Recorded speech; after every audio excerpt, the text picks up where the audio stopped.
social media, you may not even know how to get started. The Talk of Delmarva is here to help you with all of them. And in today's business world, they all matter.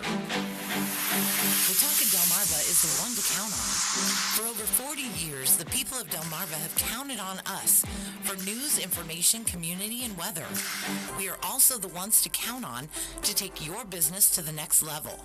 Your total marketing partner and the ones with the ideas. You think it for your business, we can make it happen. We are your one marketing source. Effective ad campaigns, transformation, digital, website, social media, OTT, and CTV. If you've heard about it, we know how to do it for you. Get in touch with us, thetalkofdelmarva.com. The Habitat for Humanity of Wicomico County's Restore is in need of donations of building materials, furniture, appliances, tools, lawn equipment, or other household items. All is resold at bargain prices, and the proceeds go towards the construction or rehab of Habitat homes locally. Free pickups are available Tuesday through Thursday every week from Wicomico, Worcester, and Somerset counties. For more information, go to the events calendar under the Extras tab at WGMD.com. This is the Rehoboth Foodie. Join me from 2 to 4 every Saturday when I talk beach eats here at WGMD 92.7. You can also stream it live at WGMD.com. Either way, it's a feast for the ears. Here's a look at your Delmarva forecast. Partly cloudy skies this afternoon with daytime highs approaching 53. Winds out of the northwest, 10 to 20 miles per hour. Lows around 42. Tonight, mainly clear skies. Tomorrow, daytime highs approaching 58. Lots of sunshine Monday with daytime highs approaching 63. 65, slight chance of rain showers Tuesday. I'm meteorologist Paul Trombley from the Talk of Delmarva Weather Center. Inland, currently 49. You are listening to Max Power here on 92.7 WGMD, WGMD.com, and the WGMD app, the Talk of Delmarva.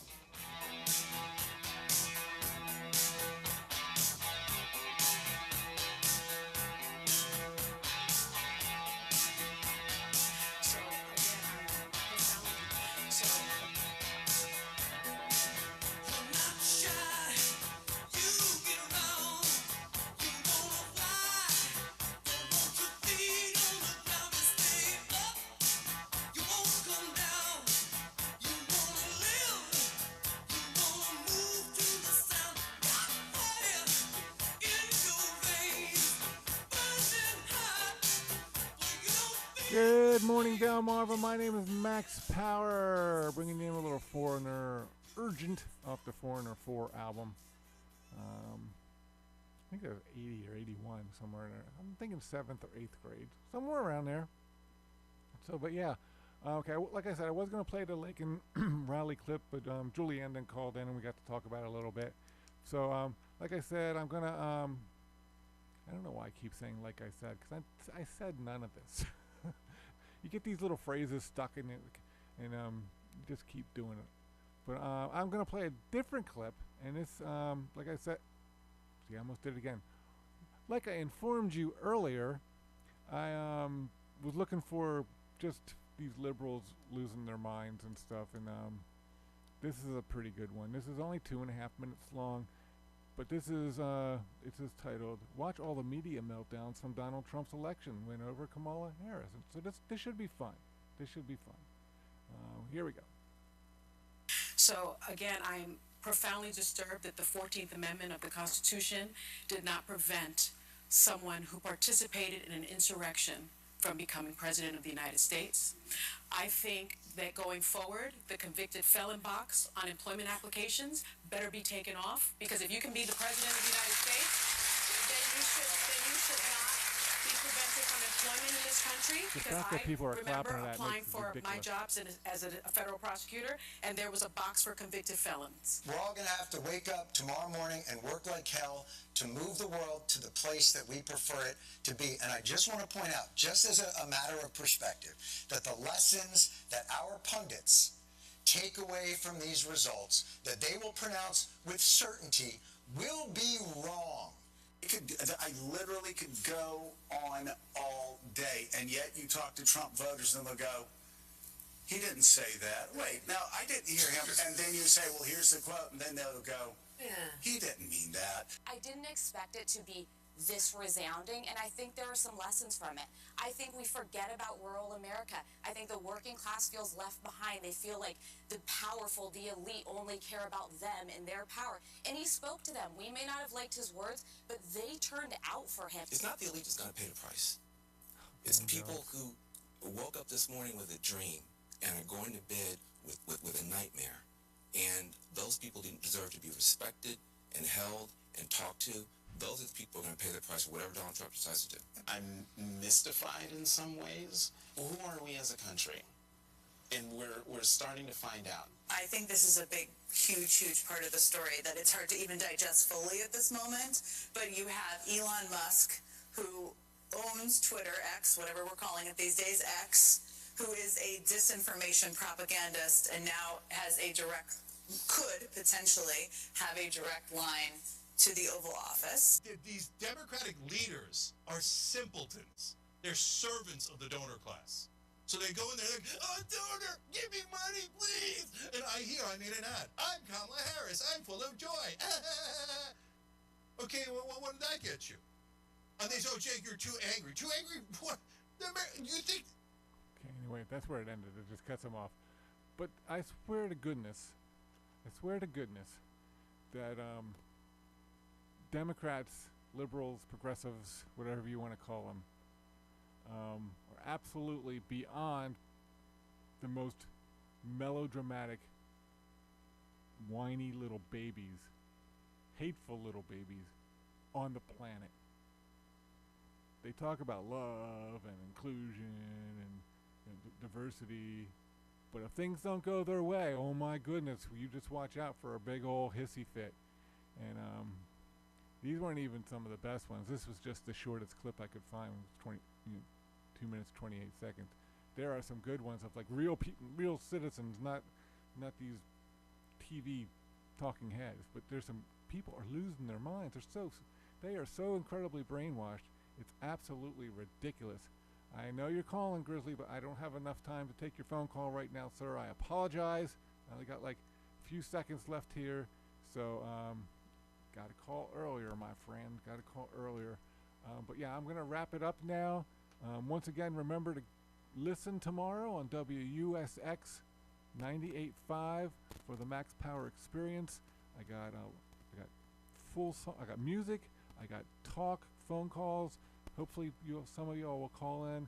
Since it's on 98.5, I'm a little concerned about the listenership, but come on, folks, get on out there and help your buddy Max Power out, because I've been begging him to let me do this for a while now, and I said I can make it good. It'll be a great show. So hopefully y'all enjoy it. If you love music of all kinds and you like to hear things you might not have heard before, definitely check it out. We'll talk about all different types of topics, pop culture, entertainment, music, relationships, crazy stuff going on in the news. Just try not to do no doom and gloom, okay? All right, and that's going to be it. Coming up next will be Julianne Murray, the one and only Julianne Murray, and she will be on Tipping the Scales of Justice from 12 o'clock until 2 o'clock. You're listening to WGMD 92.7, 98.5, the talk of Delmarva. Bombadita, bombadita, bombadita, bombadita, bombadita, bombadita, bombadita, bombadita, bombadita, bombadita, bombadita, happy trails to you. Bombadita, bombadita, bombadita, bombadita, who cares about the clouds when we're together? Just sing a song and think about sunny weather.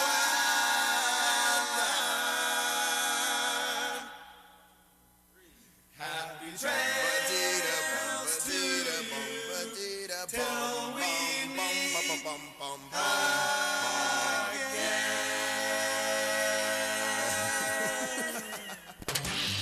92.7 WGMD Rehoboth Beach. 98.5 WUSX Seaford, the talk of Delmarva. Naming nominees. I'm Deborah Valentine, Fox News. President-elect Donald Trump is almost done making his cabinet choices 3 weeks post-election. Fox's Madeline Rivera has more on the latest choices. President-elect Trump made one of the most anticipated announcements. His choice of Scott Bessent as Treasury Secretary comes after days of uncertainty and a reported fierce battle for the coveted role. Bessent is the founder of hedge fund Key Square Capital Management. Bessent had advocated for a 3x3x3 approach to the economy, and the idea is to cut the budget deficit to 3% of GDP by 2028, push economic growth to 3% using tax policies, and produce an additional 3 million barrels of oil per day. President-elect Trump has nearly filled out his cabinet. Just 4 positions remain open. Other recent picks include a former NFL player, Scott Turner, as Secretary of Housing and Urban Development, and Fox News medical contributor Jeanette Neshwat as Surgeon General. President-elect Trump's sentencing is delayed in his New York State trial for falsifying business records. We get more from Fox's Nate Foy. Trump's team is celebrating this as a win. Here's where we stand right now. Sentencing is delayed, with President-elect Donald Trump's lawyers set to file their motion to dismiss the case by December 2nd. Then Manhattan DA Alvin Bragg's office needs to respond to that by December 9th. Separately, Judge Merchan is pushing off his decision on presidential immunity. Trump's lawyers, including his pick for Deputy Attorney General Todd Blanche, wrote Merchan this week, arguing the case interferes with Trump's preparations to return to the White House. But prosecutors want to stretch the case out more than 4 years and sentence Trump after his second term. Trump's attorneys argue that Judge Merchan should overturn the guilty verdict altogether on the grounds of presidential immunity. America's listening to Fox News.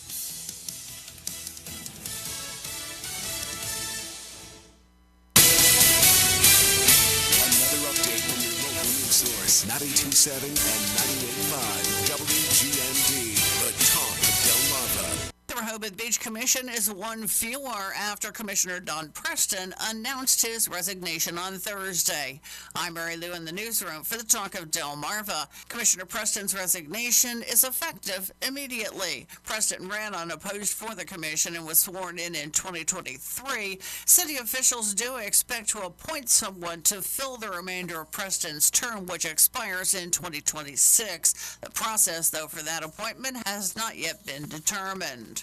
The Maryland Department of Natural Resources has lifted a statewide ban on open-air burning that has been in place for the past month. A burning ban, though, remains in effect in Somerset County as well as in Wicomico County. Wicomico County Executive Office will be revisiting the ban on Monday morning. In Delaware, the burning ban remains in effect statewide. Worcester County Sheriff's Office is looking for a man involved in a vehicle pursuit in the Whaleyville area on Friday. Officials say that the pursuit led to a wooded area near Shepherd's Crossing and Nelson Roads, where deputies lost sight of the driver and sole occupant in the vehicle, which was stolen. The suspect is a Hispanic or a light-skinned man in his mid to late 20s with a small amount of facial hair. He was last seen wearing a dark blue Carhartt-style jacket with yellow reflective tape near the elbows and blue jeans. Anyone with information should contact the Worcester County Sheriff's Department or your local police. And the national average for a gallon of gas has dropped 2 cents last week to $3.06. In Delaware, the price dropped 1 cent to $3.05. That's 12 cents less than a year ago. For those driving electric vehicles, the national average per kilowatt of electricity for an L2 commercial charging station was at 34 cents. That's unchanged from a week ago. In Delaware, the cost was at 32 cents, also unchanged from a week ago. Ahead of the Thanksgiving holiday, the price for crude oil did increase by just over $4 per barrel as tensions between Ukraine and Russia escalate. WGMD AccuWeather. It'll be variably cloudy and windy into the overnight hours. The low tonight dropping down to 45 degrees. For Sunday, mainly cloudy and windy with a high of 58, and Monday, cloudy with a high at 60. I'm Mary Lou for 92.7 and 98.5, the talk of Delmarva. Happy Thanksgiving from All American Mortgage. This is Jim Fritz, your go-to mortgage expert. It's been an honor to work with all of our clients, and I look forward to helping you as well. Whether it's a purchase, refinance, or reverse mortgage, I can handle it. Call 302-245-2327 for your mortgage needs. Again, happy Thanksgiving from Jim Fritz and All American Mortgage, your hometown lender. Call me, Jim Fritz, 302-245-2327. From border to border, from sea to shining sea, more than 61,000 ordinary American citizens are serving their communities every day as a member of the Civil Air Patrol, the official auxiliary of the United States Air Force. From disasters large and small, natural and man-made, we answer the call to serve. To find out more information or to find a unit near you, log on now. GoCivilAirPatrol.com.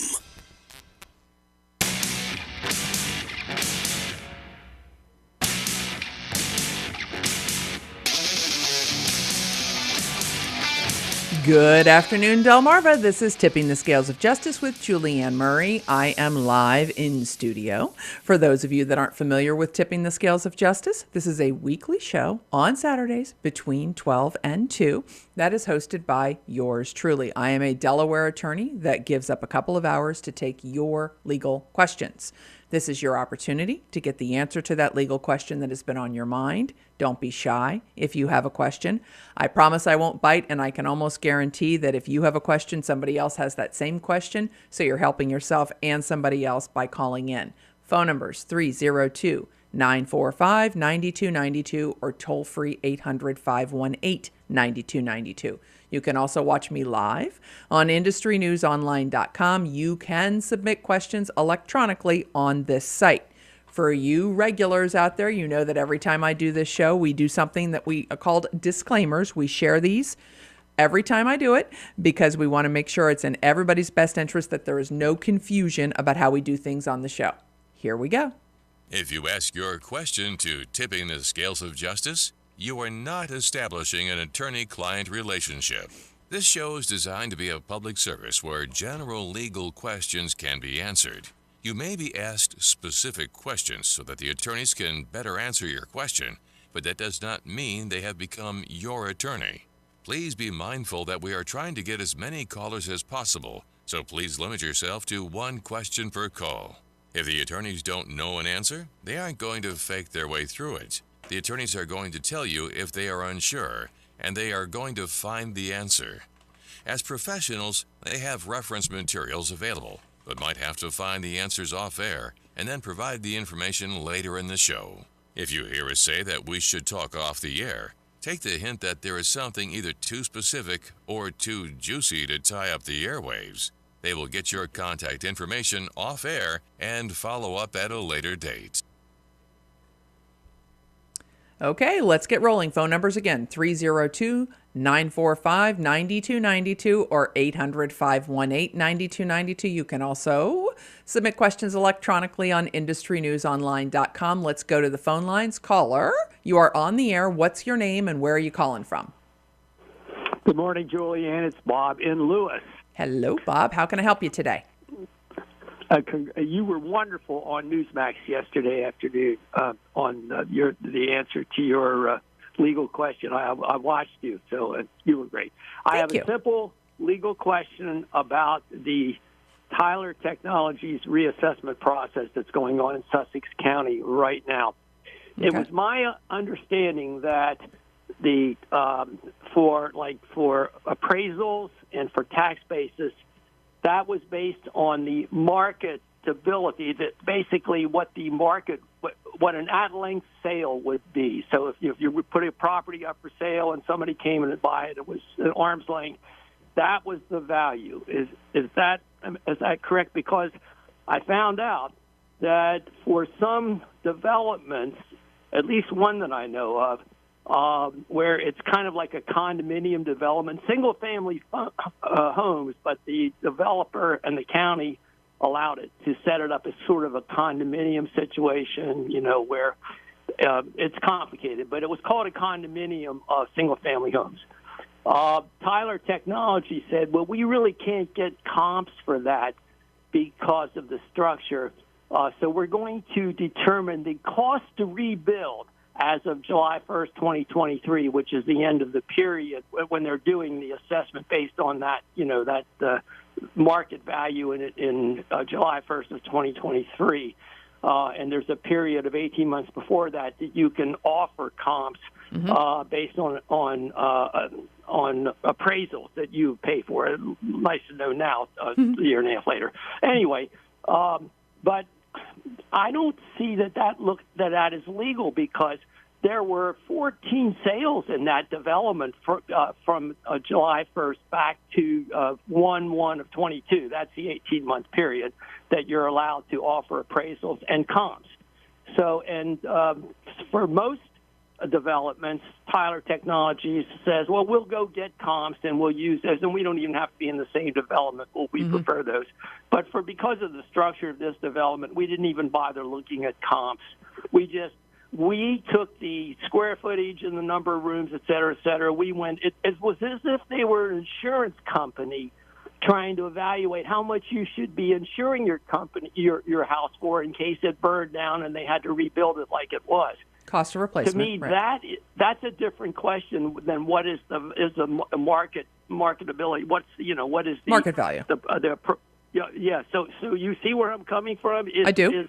Can Tyler Technologies use this cost? Another thing, construction costs went through the roof after COVID and after the inflation. Remember that? They went up 20-30%.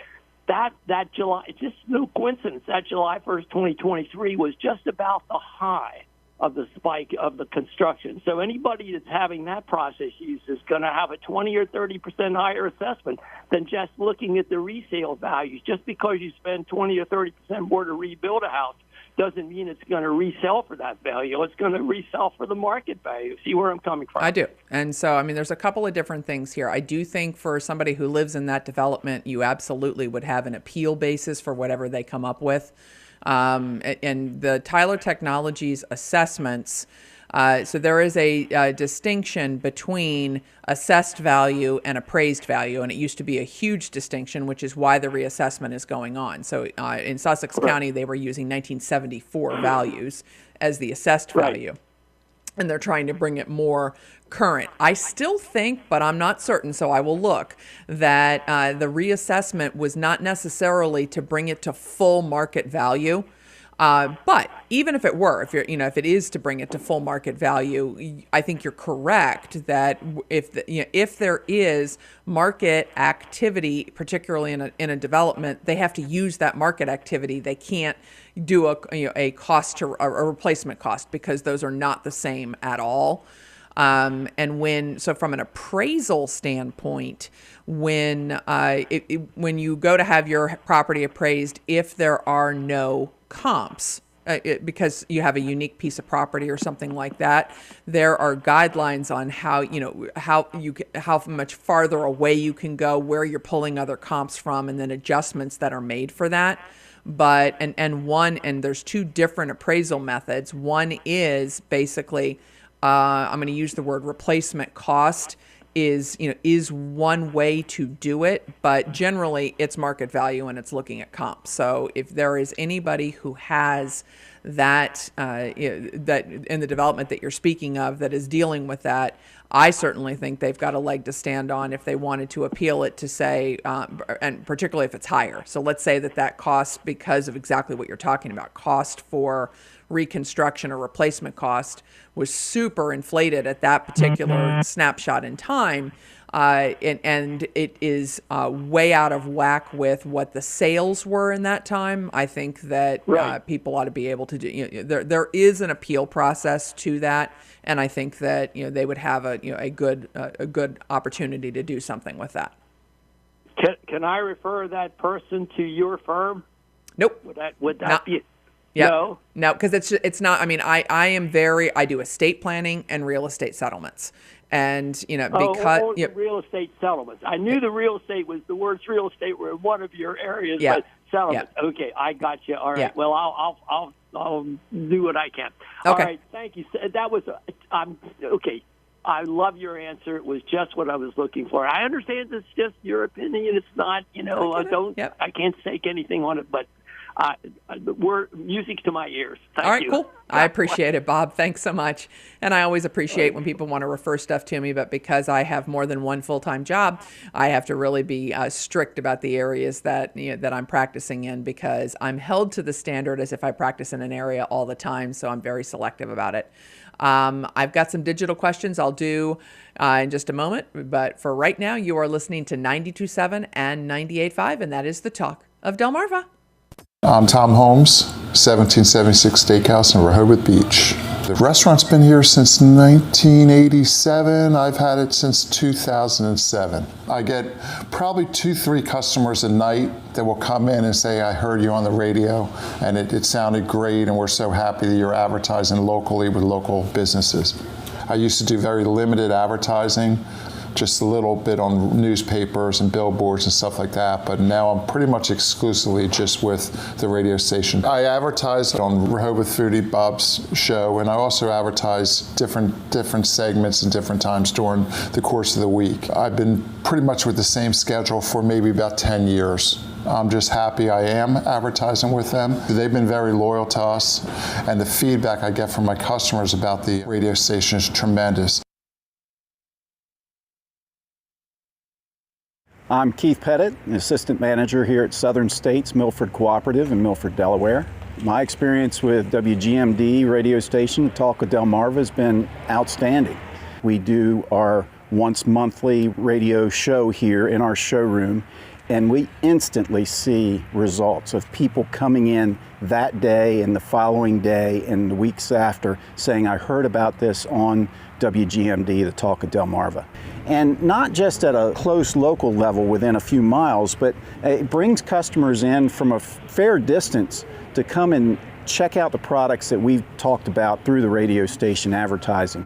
But in my estimation, WGMD is the best talk radio station on Delmarva. People are in tune to hanging on every word that that station says, and that transfers to the advertisers. The people that listen to WGMD listen to our advertisements word for word, and they know what they're looking for when they come in here as a result. I just think they're phenomenal. They do a great job.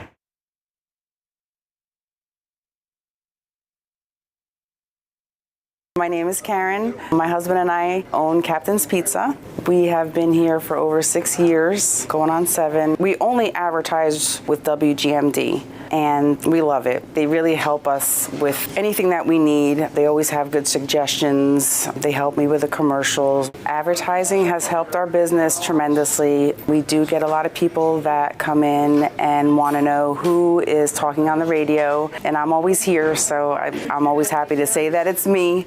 We participate with Delmarva Dollars. A lot of customers bring them in. We have customers that ask when they're going to have them again if they don't hear it on the radio. We tried advertising in the newspaper and things like that, but we see more of a showing with the Delmarva Dollars. And the customers, they ask me, where else do we advertise? And I tell them, we only advertise with WGMD. We've been very successful with them. We get exactly what we ask for, and it's well worth the money that we invest in it.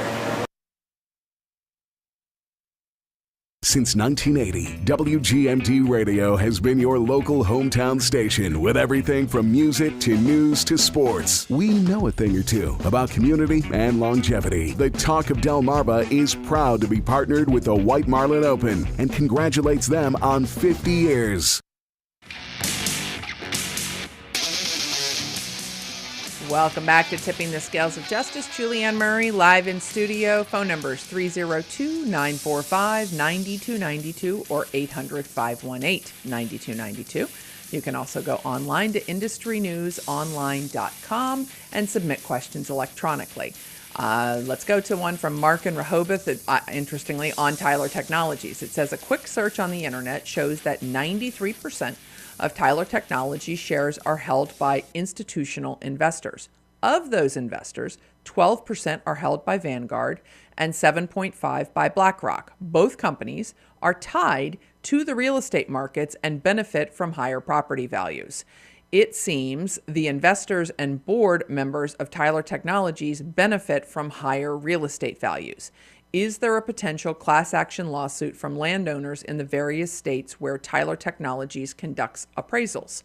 Maybe. Now, here in Delaware, so I mean, it's about a conflict of interest here, and I get that. Here in Delaware, Tyler Technologies is not necessarily benefiting from the appraisals. The state is, because the tax base is going to be based on where those appraisals come in.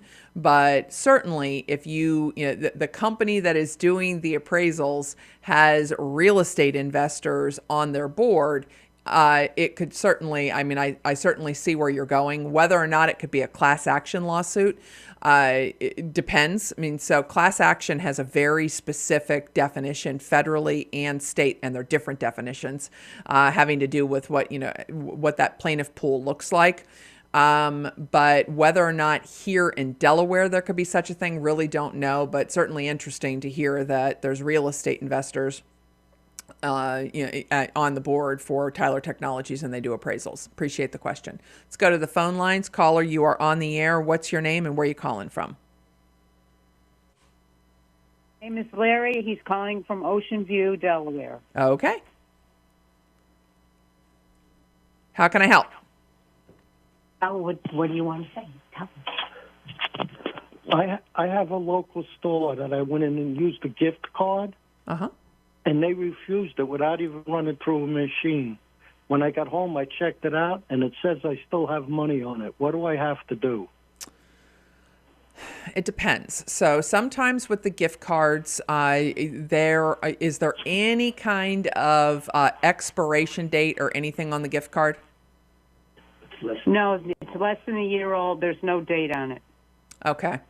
I have seen gift cards before that basically, I totally disagree with this, but, that whether they have an expiration date on them or not, basically say that it's, that they are issued at the discretion of the company and can be revoked the same way.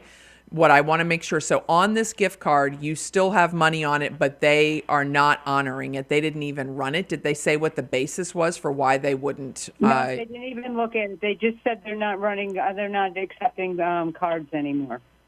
They didn't even look at it. Okay. Well, in terms of recourse, and was the gift card, and I'm not being sarcastic when I say this, was it a gift to Larry, or did it's something that he bought? It was a gift. Okay. So realistically, from a legal standpoint, it's arguable that it is a breach of contract. So it's and the contract is if the money was paid for that gift card, then and now they are not honoring it, then it's the contract for that gift card was money was paid, so there should be goods or services or something like that, and they are breaching that. What I'm not sure about is when that gift card was issued, was there anything? So sometimes the card is in a little envelope, and the little envelope says, subject to, whatever rules. So without having anything like that. My thing is the company sold out, and I'm wondering if that isn't the reason that the new owners just aren't honoring them. I would think you're absolutely correct about that. So Is that legal though? Yeah, potentially. Because going to what I was going to say was that you could technically go to JP court and sue under breach of contract. But if the company, you just gave some important information, which is if the company was sold, it's not the same issuer because the person who issued or the company that issued the gift card is not the same company that is now in business, then potentially they don't have to honor it because it's not the same company. Okay. It stinks. It's like when a company goes out of business and there's outstanding gift cards. The Right. people who have those cards are kind of out of luck, and if you wanted to go sue for it, you could. But if they've gone out of business, it's like getting blood from a stone. Right. So yeah, I don't. If the company has been sold, that's my guess as to why they're not honoring it. Okay. All Thank right. you very much. I appreciate that. Thanks very much. Have a great day. Let's continue with phone calls. Caller, you are on the air. What's your name and where are you calling from? My name is Jenny with a G from Sussex County. How can I help you, Jenny?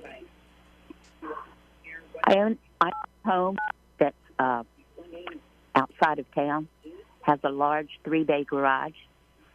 And over a year ago, I thought a friend come to me and ask if they could rent one of the bays. Okay.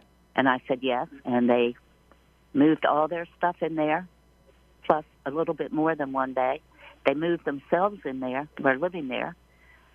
Eventually, that got taken care of. But now the stuff is still there, and I have tried numerous times to get in touch with them, and there's no response. So after a certain period of time, do I own those items that are in my garage? Potentially. And so what you're discussing. So first of all, yikes. And I'm glad for you that they're not living there anymore, because it's harder to get a person out than stuff. There is under the law abandoned property that can this could fall under. So there's a couple of different ways that you could handle this. One, and so you said that you've tried to get a hold of them. You don't have an ad. How have you tried to get a hold of them? Phone number, writing. What have you tried to do? Phone number, text message. Even tried calling a relative to have them pass a message. I'm having a hard time with the dialing, hearing what you're saying. I don't know what's causing that. Me neither. Okay, so it sounded like you said you've called, you've texted, you've reached out to people, relatives, and just getting nowhere. And you want their stuff out of there, right? Reached out to people, relatives, and just getting nowhere. And I was wondering if I could just have a big yard sale. Yep, I think you could. I would try one last time by text and reaching out to the relative or whoever and tell them, I am getting ready to sell all of this stuff. It is abandoned. How long has it been? I didn't ask that. How long has the stuff been there? It's been over a year. Yeah. No, I think that, and with no contact from them, right? Correct. Yeah. No, I think it's abandoned. And, but I would just as a kind of a CYA, give one more shot and say, I am considering this abandoned property, and I'm getting ready to have a yard sale. You have until insert date, 30 days, to get your stuff out of here. If you don't, it's mine. I'm selling it. I would do that just just as a kind of belt and suspenders. But I think if a year has gone by, that would be considered abandoned property at this point. They're not paying rent. They're not doing anything, right? That's correct. Yep, I think it's abandoned. Okay, thank you very much. Appreciate the information. You're very welcome. Thanks for the call. Okay, let's do a digital question from Cindy in Seaford. It says, I just relocated from Maryland. Are there any specific Delaware laws or unique advantages that residents should know about when setting up a trust to protect their assets? And then what common mistakes do people make when creating a will? And how can they ensure their documents comply with Delaware's estate laws to avoid complications? I'm going to start into this and then I'll finish it after the bottom of the hour. But basically, number one is if you move here from Maryland and you had documents in Maryland, those documents are legal here in Delaware. As long as they were executed under Maryland law, Delaware will honor them. What I generally encourage people, though, if they have documents, is that the one document that you might want to redo is your power of attorney, because even though it was legal in Maryland, each state has a specific form. And here in Delaware, there's a Delaware form. And if somebody goes and presents the Maryland power of attorney, whoever's receiving it is going to say they need to run it through the legal department, and it's just a hassle. So it's better to go ahead and do a power of attorney. But in terms of trust versus will, perfect timing. So I will pick this up in just a couple of minutes. You are listening to 92.7 and 98.5, and that is the Talk of Delmarva.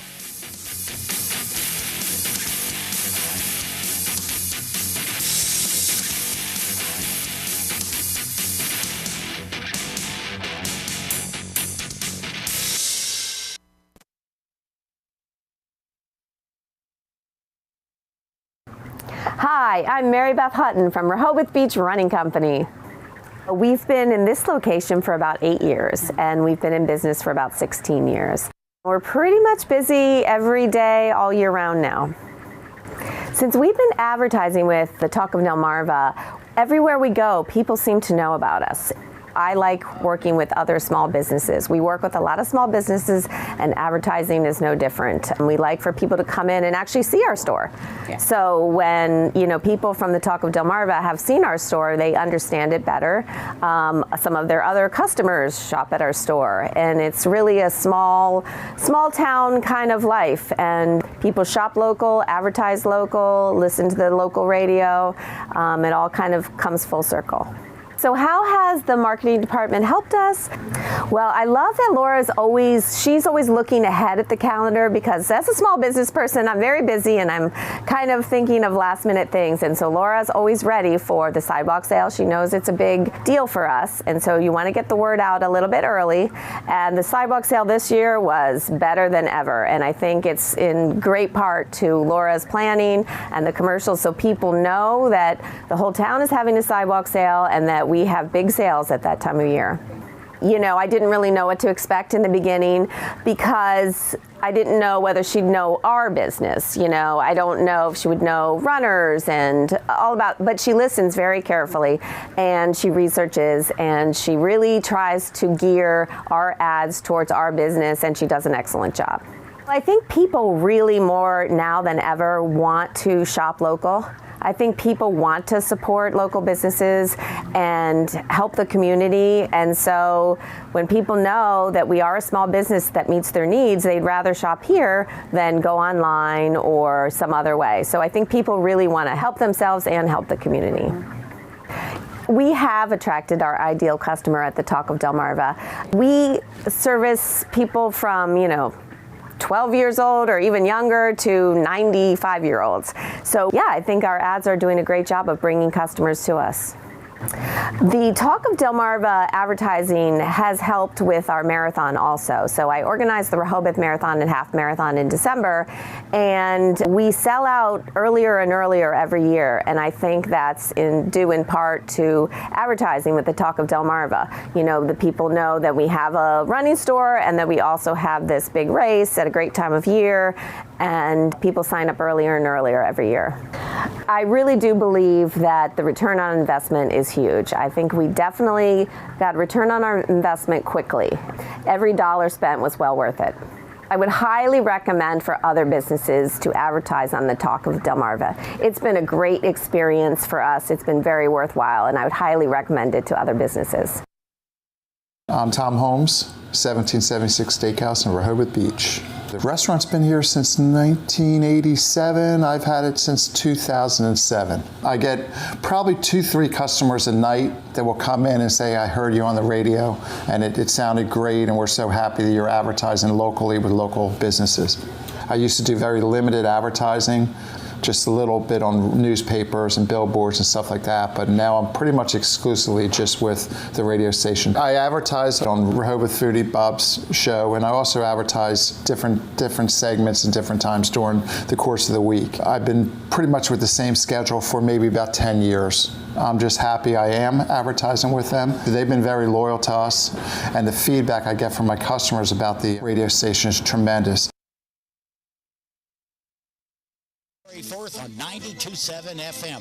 Only 450 tickets will be sold, so get yours now at ItalianRaffle.com. Welcome back to Tipping the Scales of Justice. Julianne Murray live in studio. Jenny, I hope you're still listening. Looked up the definition of abandoned personal property, It is a year. So it says that you basically the rightful owner left it in the care or custody of another person for a period of 1 year, and that notwithstanding any provision to it, that basically you do get title to it and you can dispose of the abandoned property. So it is Title 25 of the Delaware Code, Chapter 40, rights and title to abandoned personal property. So hope that helps.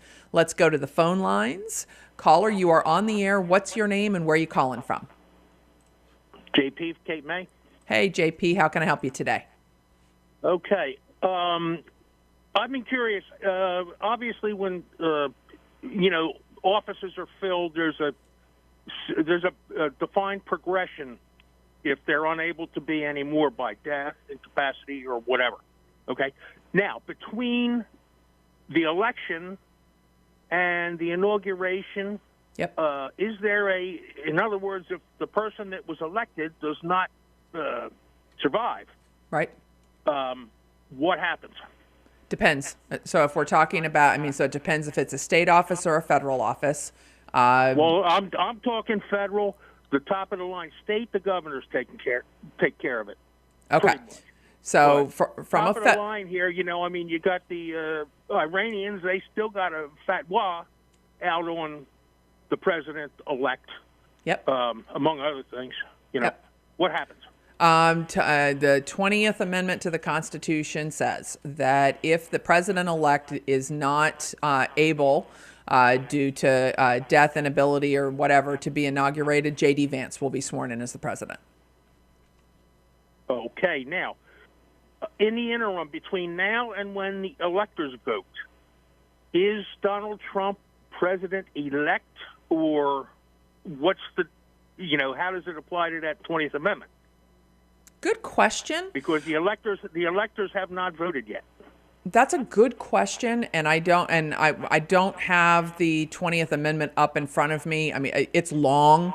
It may very well address that issue, but it's interesting because I looked at this earlier this week and I don't remember what made me look at it, but there's the 12th Amendment and the 20th Amendment both talk to some degree about this. The 20th is spot on. It literally says if the president-elect can't take office, that it is the vice president.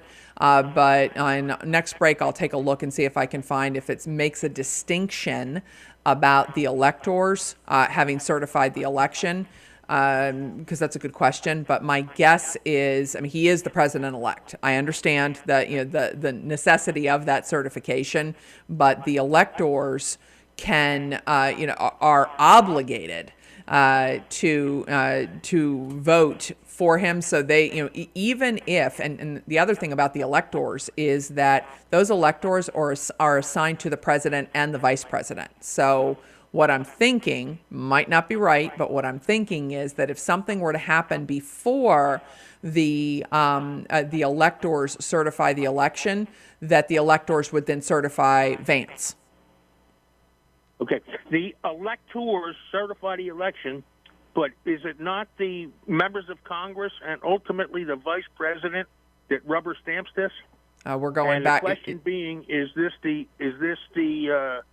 old Congress going to do this, or is the new Congress sworn in time to deal with this?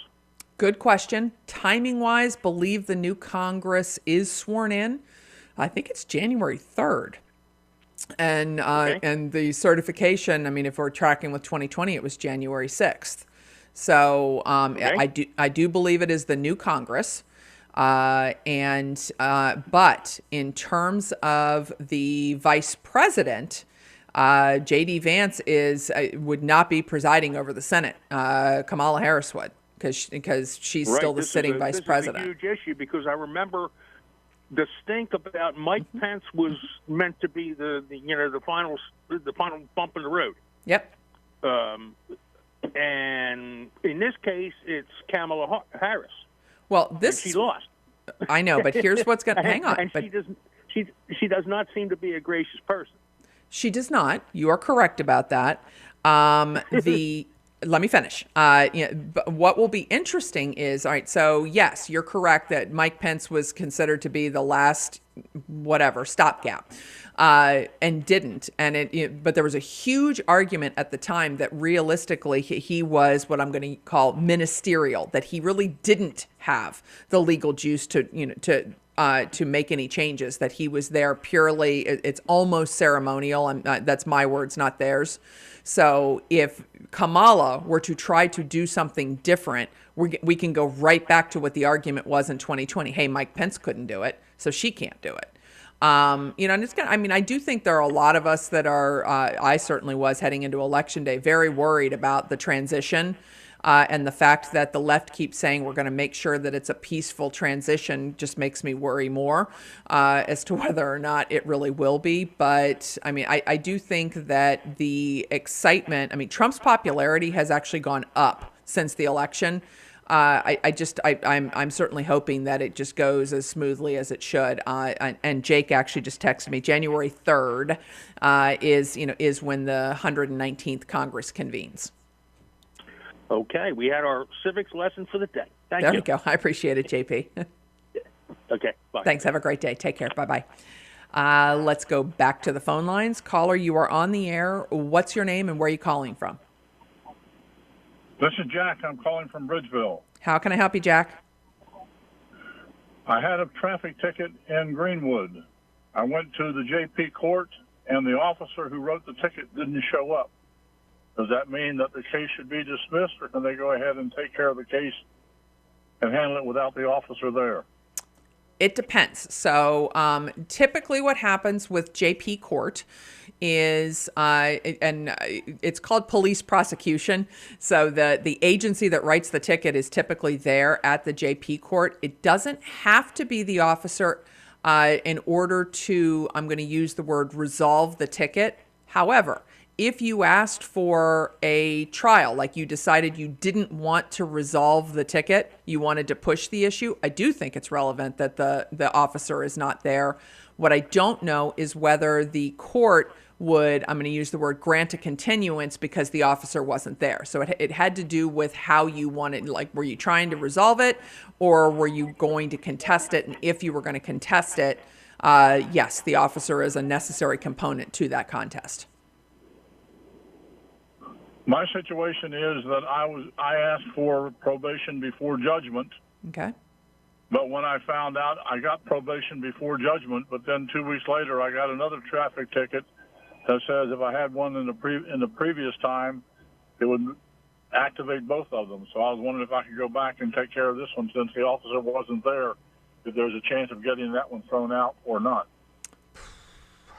Probably. So the officer wasn't there for the first one, right? Probably not. So okay. When by doing the PBJ, that is a resolution of that earlier case. Period. So I don't think, and it is correct that if you get, so the whole kind of rub with a PBJ is that you can't get another ticket. So by getting that new ticket, it does mess up the earlier one and makes you ineligible for one for the second violation. But no, I don't think at this point you can go back on the other one. The only time you could have potentially done, I'm going to use the word a dismissal, was if you did not resolve it and the officer was not there. But since you did the PBJ, that is actually a resolution of that earlier one. Thank you, my dear. That's what I needed to know. Bummer, I know. Sorry, man.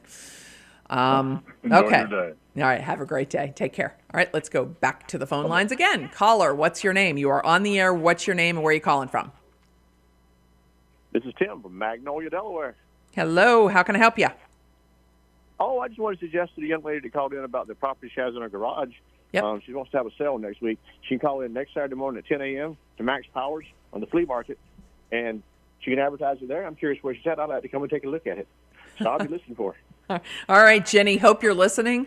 Tim wants to know where the yard sale is going to be. You can absolutely call into the flea market. Good call, Tim. That's funny.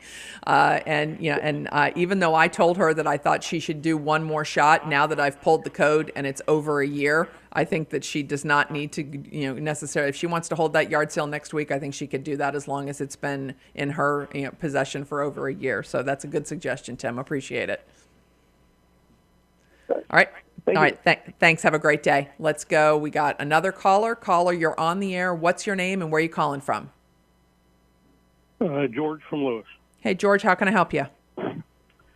Thursday night, my wife was pulled over, and the Lewis police gave her whatever for driving a vehicle under the influence of alcohol. Okay. Now, she stupidly refused the breathalyzer because I don't know if she even would have blown over the limit. She two tequilas in 5 hours.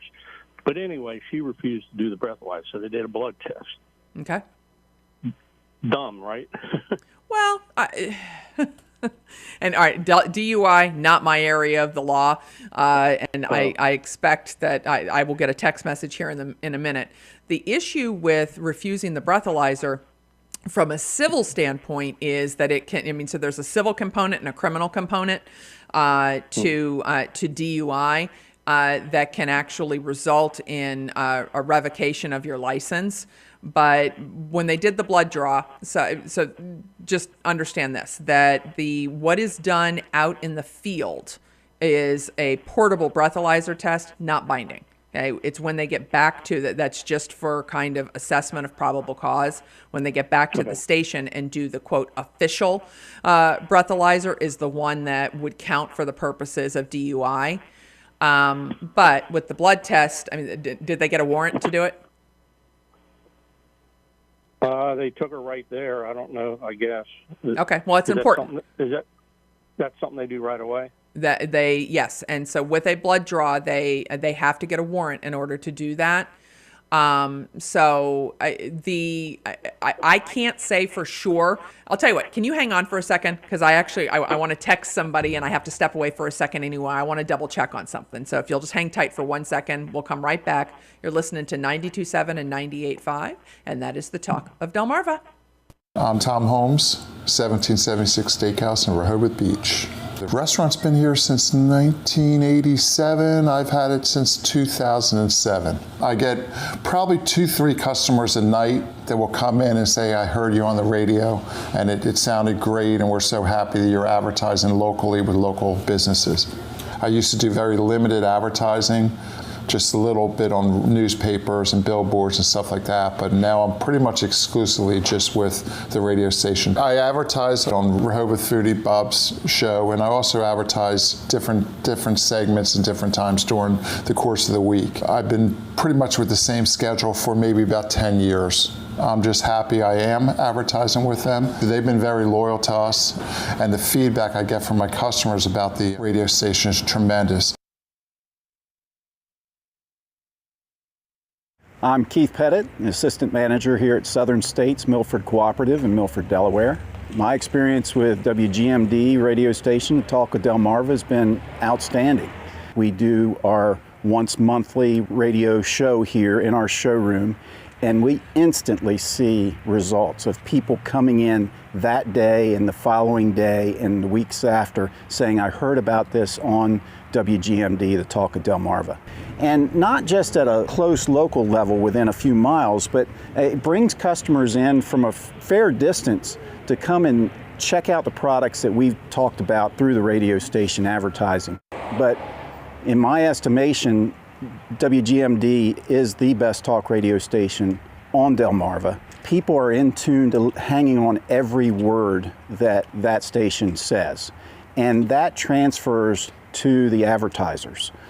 The people that listen to WGMD listen to our advertisements word for word, and they know what they're looking for when they come in here as a result. I just think they're phenomenal. They do a great job.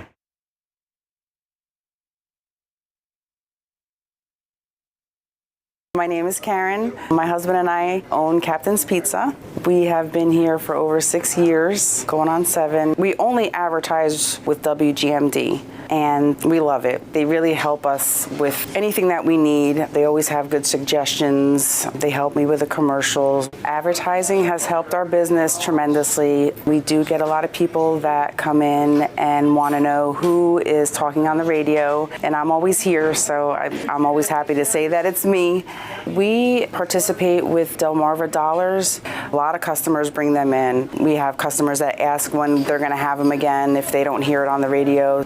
We tried advertising in the newspaper and things like that, but we see more of a showing with the Delmarva Dollars. And the customers, they ask me, where else do we advertise? And I tell them, we only advertise with WGMD. We've been very successful with them. We get exactly what we ask for, and it's well worth the money that we invest in it. Since 1980, WGMD Radio has been your local hometown station with everything from music to news to sports. We know a thing or two about community and longevity. The Talk of Delmarva is proud to be partnered with the White Marlin Open and congratulates them on 50 years.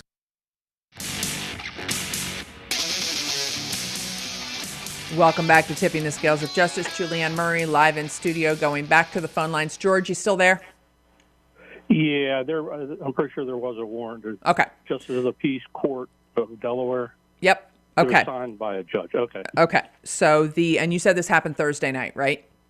Yes. Okay. So I would actually advise talking to a lawyer, and here's why. There is a 15-day window from the time that you get a DUI to request what's called a DMV hearing. That's on here. Yeah, and there are two different things in play here. The 15 days is in play for the DUI because you can actually, the criminal component of a DUI is different than the civil. And so if you don't request that DMV hearing, you could, and I'm using the word you, not you, your wife in this case, could quote unquote win on the criminal side of things and still have the license revoked civilly.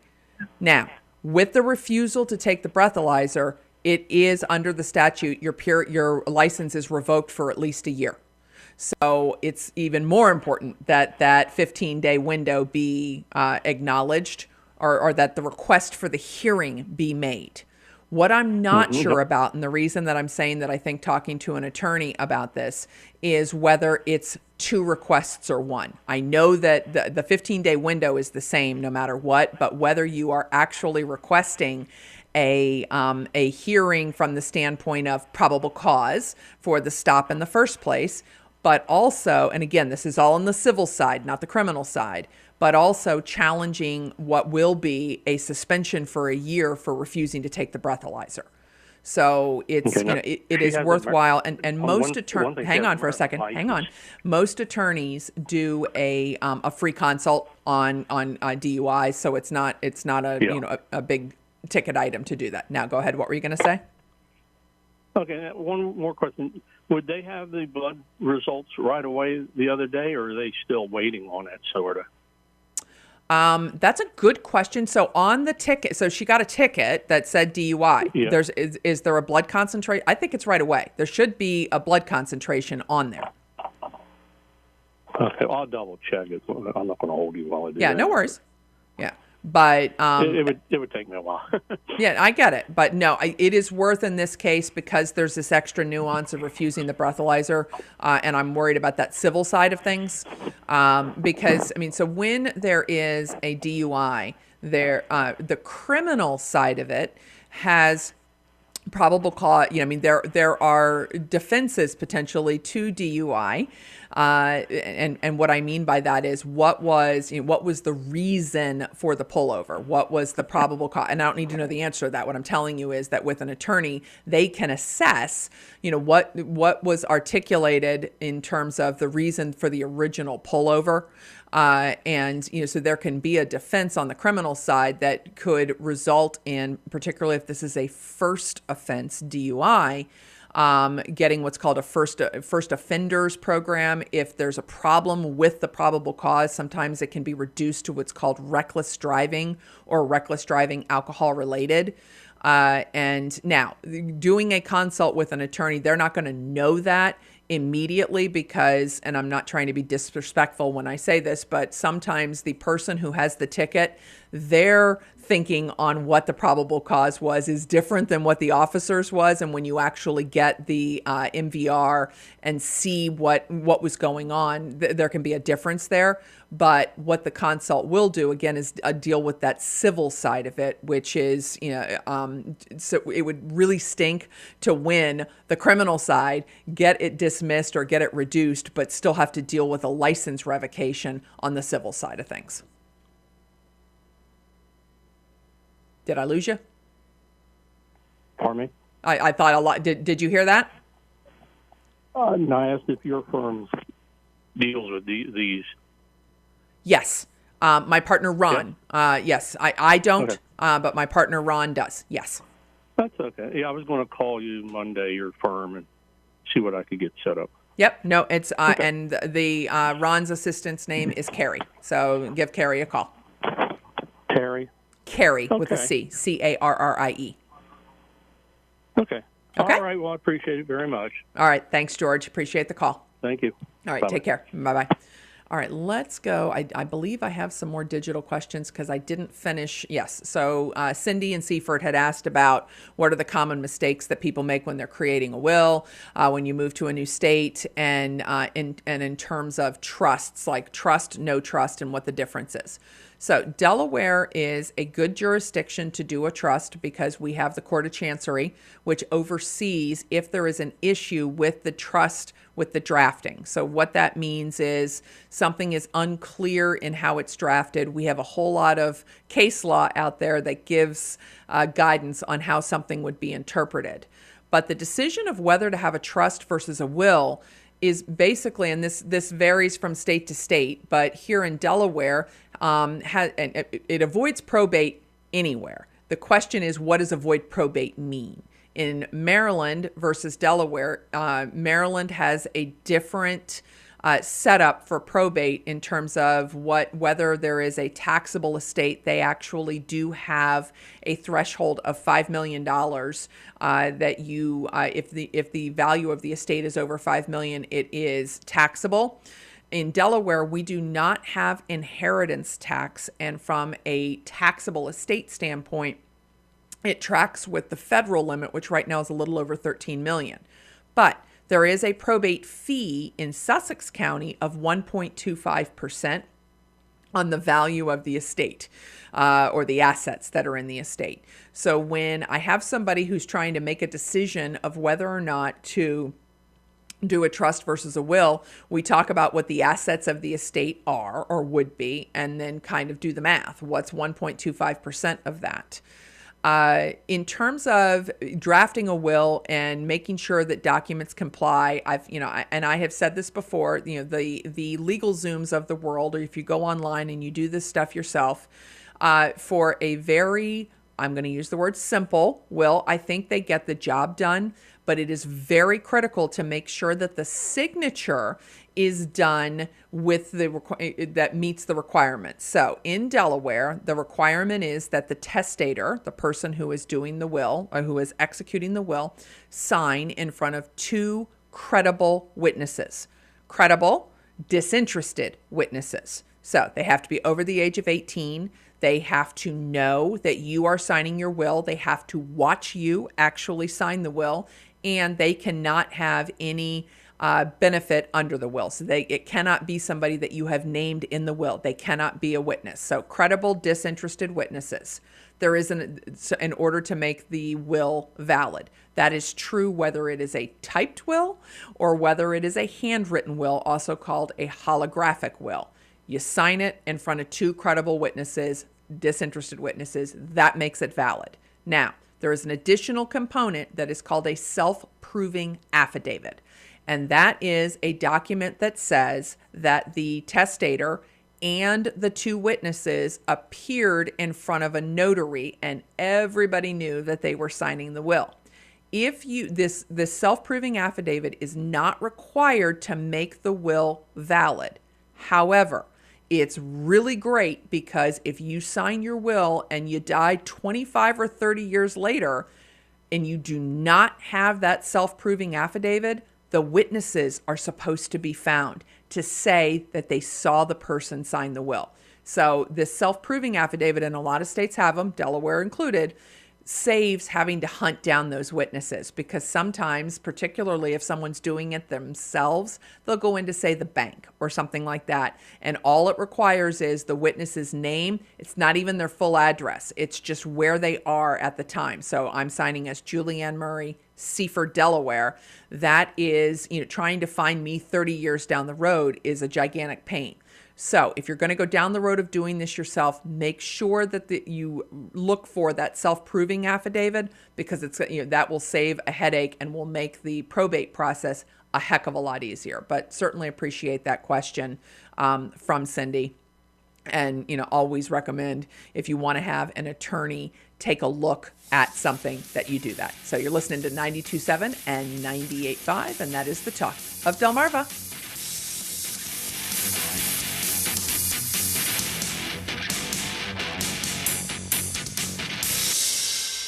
From Rehoboth Beach, Delaware, this is WGMD Radio. Giving you news 24 hours a day, local updates, the Talk of Delmarva. WGMD.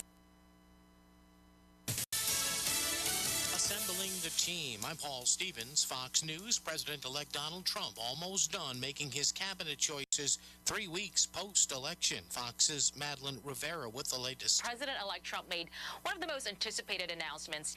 His choice of Scott Bessent as Treasury Secretary comes after days of uncertainty and a reported fierce battle for the coveted role. Bessent is the founder of hedge fund Key Square Capital Management. Bessent had advocated for a 3x3x3 approach to the economy, and the idea is to cut the budget deficit to 3% of GDP by 2028, push economic growth to 3% using tax policies, and produce an additional 3 million barrels of oil per day. President-elect Trump has nearly filled out his cabinet. Just 4 positions remain open. And other recent picks include former NFL player Scott Turner, Secretary of Housing and Urban Development, and Fox News medical contributor Jeanette Neshwat as Surgeon General. President-elect Trump's sentencing is delayed in his New York State trial for falsifying business records. Trump's team is celebrating this as a win. Here's where we stand right now. Sentencing is delayed, with President-elect Donald Trump's lawyers set to file their motion to dismiss the case by December 2nd. Then Manhattan DA Alvin Bragg's office needs to respond to that by December 9th. Separately, Judge Merchan is pushing off his decision on presidential immunity. Trump's lawyers, including his pick for Deputy Attorney General Todd Blanche, wrote Merchan this week, arguing the case interferes with Trump's preparations to return to the White House. But prosecutors want to stretch the case out more than 4 years and sentence Trump after his second term. And that is Fox's Nate Foy. Now, meantime, Trump's attorneys argue that Judge Merchan should overturn the guilty verdict altogether on the grounds of presidential immunity. America's listening to Fox News.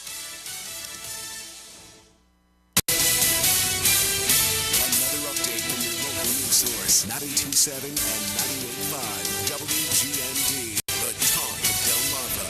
Rehoboth Beach Commissioner Don Preston has resigned from the City Commission. I'm Mary Lou in the newsroom for the Talk of Delmarva. His resignation is effective immediately. City officials do expect to appoint someone to fill the remainder of Preston's term, which ends in 2026, but they have not yet determined the process for making that appointment.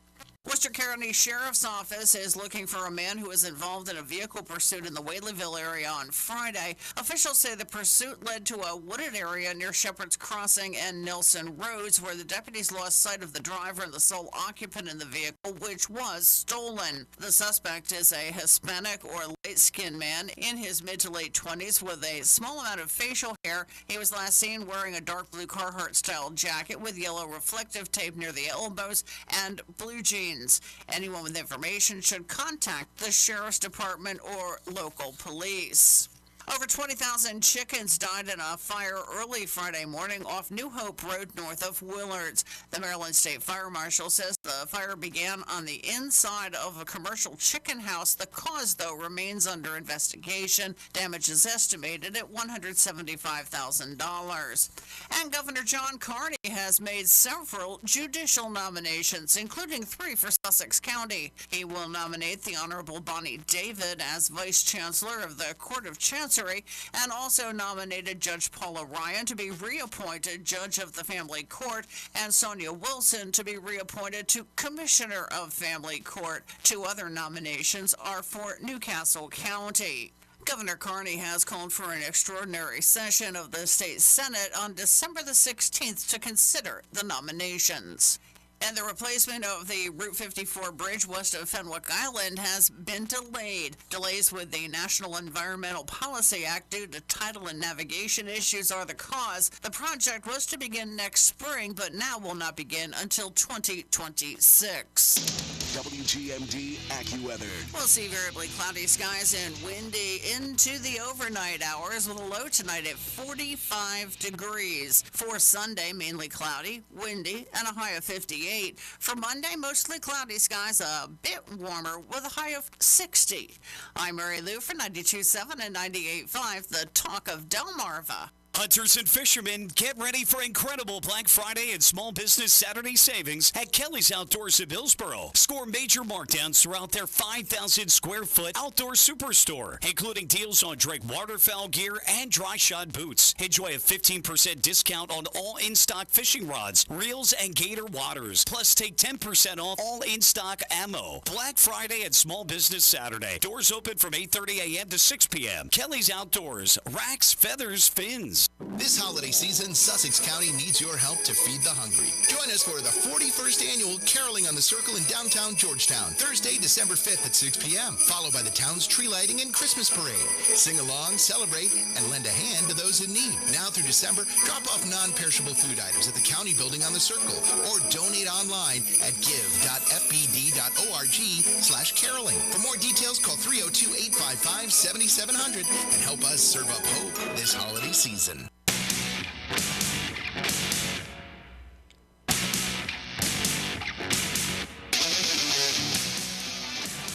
Welcome back to Tipping the Scales of Justice. Julianne Murray, live in studio. We are in our second hour. Phone numbers 302-945-9292 or 800-518-9292.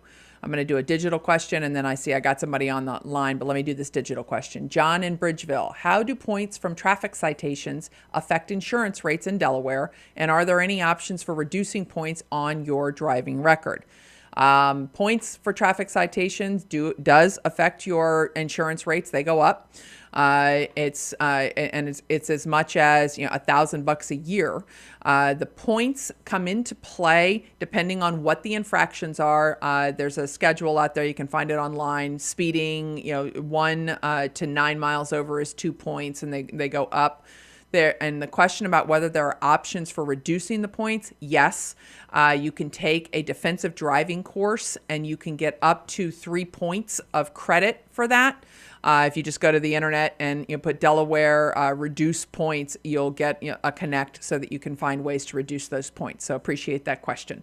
Let's go to the phone lines. You are on the air, caller. What's your name and where are you calling from? If I'm on the air, my name is Joe. You are on the air and you're talking to Julianne. So how can I help you, Joe? Okay. I was listening maybe 20 or 25 minutes ago. Okay.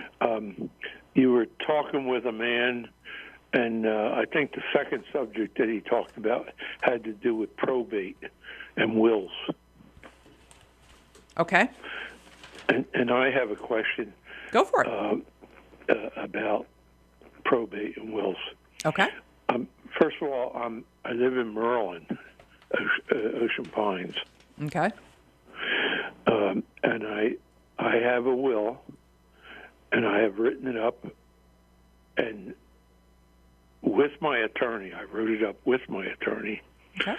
And my attorney is a well-known attorney in the area. Okay. And This is the first question I have. I've named him as my executor. Is that okay? Yes.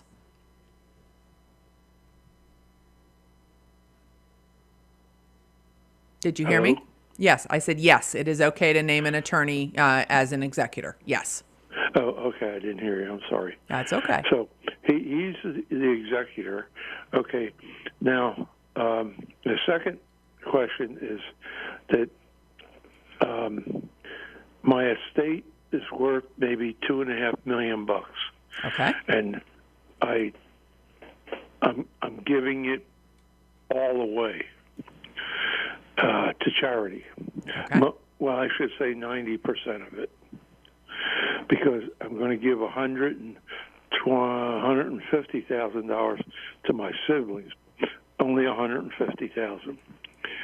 The rest of the $2.5 million will go to the Community Foundation of the Eastern Shore. Okay, I know what that is.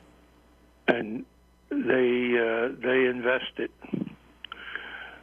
and then there's a percentage each year. Mm-hmm. And then I've already met with them. You meaning me, write directives. So I have 3 directives.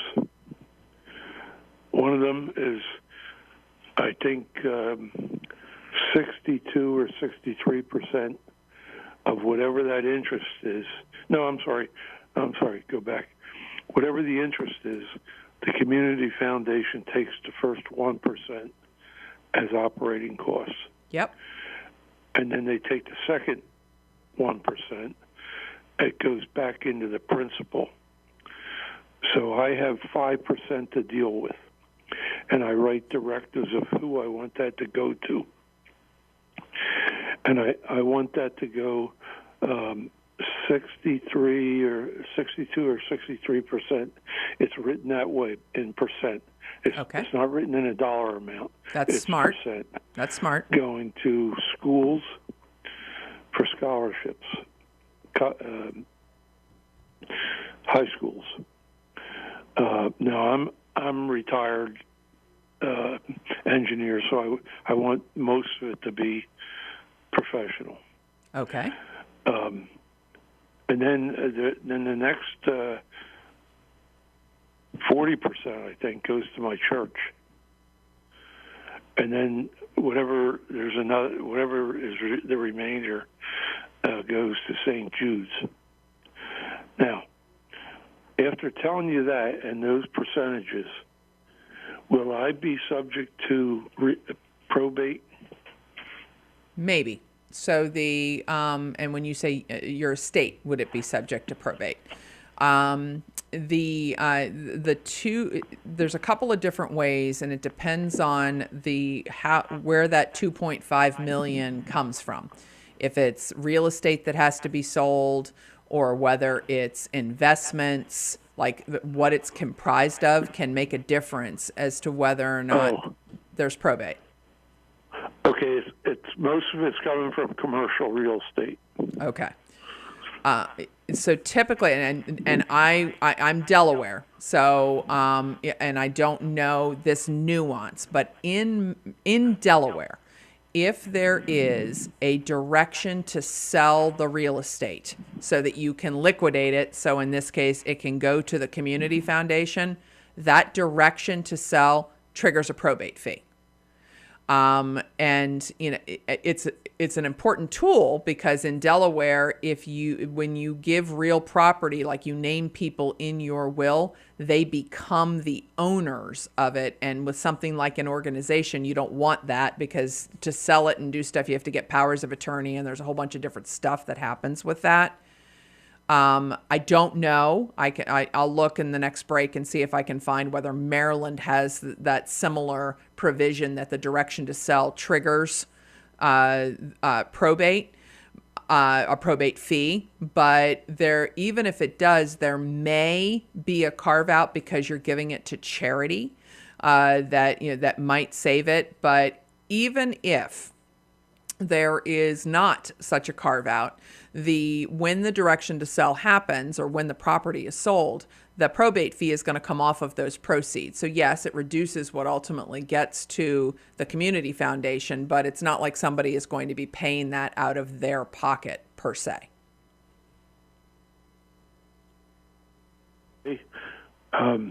Yeah, well, I mean, it should be obvious that I'm trying to save as much, so I don't want to pay probate. I understand. I'm saving as much as I can for the foundation to give as much of what I said, the scholarships to church. I got you. And I think and this is perpetual. The gift. Yeah, the gift that I'm giving, the money, will go to the foundation, Community Foundation of the Eastern Shore. They're on the internet. Yeah, I know who they are. I've dealt with them before. Okay, well, they take that and they invest it, and they apparently are pretty good investors. Yep. Okay. Boy, what was I thinking about? Yeah, they invest it. Well, what I'm curious about is, what's your question? You wanted to make sure that it was okay for your attorney to be the executor, and it is. Yeah. And then in terms of where you're giving the estate, you wanted to know whether it was going to trigger a probate fee or not, correct? Yes, that's right. Okay. Yeah. That's right. Yeah, and as I said, it depends on if it were, for instance, investments where you were naming the community foundation as a beneficiary, no probate. If it's commercial real estate that has to be sold and liquidated, probably going to have a probate fee. Oh, really? Yep. I thought somebody told me that if you give it away as charity, there's no probate. And I did say that I'll look at Maryland to see if there is such a thing. And one last thing, this is not a trust, correct? You have a will that is doing all of this, or do you have a revocable trust that is doing this? Okay. First of all, I don't know the difference, but I have a will. Okay. All right. So I think that there is still going to be a probate fee, but I will look it up in the break and see if I can find it. Is that a real big number? Like, is that half of the money? Oh, no. Or... It's nothing. No. It's nothing like that. It's it's a couple percentage points, and it's going to come off of the proceeds of the sale of that real estate. So, I mean, you're still going to be getting the very large amount of your $2.5 million is going to make it to the community foundation. Okay, that's what I'm concerned about. Yep. Because the word probate court scared me. I understand. I thought they'd take half of it. No. Nothing like that. Not at all. Well, I think that's all I need to ask Okay. you. All right. Thanks, Joe. Very much appreciate the call. Have a great day. Take care. All right, everybody, you are listening to, I know I got somebody else on hold, but just hang on for me for a second. You're listening to 92.7 and 98.5, and that is the talk of Delmarva. I'm Tom Holmes, 1776 Steakhouse in Rehoboth Beach. The restaurant's been here since 1987. I've had it since 2007. I get probably 2-3 customers a night that will come in and say, I heard you on the radio and it sounded great and we're so happy that you're advertising locally with local businesses. I used to do very limited advertising, just a little bit on newspapers and billboards and stuff like that, but now I'm pretty much exclusively just with the radio station. I advertise on Rehoboth Foodie Bob's show, and I also advertise different segments and different times during the course of the week. I've been pretty much with the same schedule for maybe about 10 years. I'm just happy I am advertising with them. They've been very loyal to us, and the feedback I get from my customers about the radio station is tremendous. I'm Keith Pettit, Assistant Manager here at Southern States Milford Cooperative in Milford, Delaware. My experience with WGMD radio station, Talk with Delmarva, has been outstanding. We do our once monthly radio show here in our showroom, And we instantly see results of people coming in that day and the following day and the weeks after saying, I heard about this on WGMD, the Talk of Delmarva. And not just at a close local level within a few miles, but it brings customers in from a fair distance to come and check out the products that we've talked about through the radio station advertising.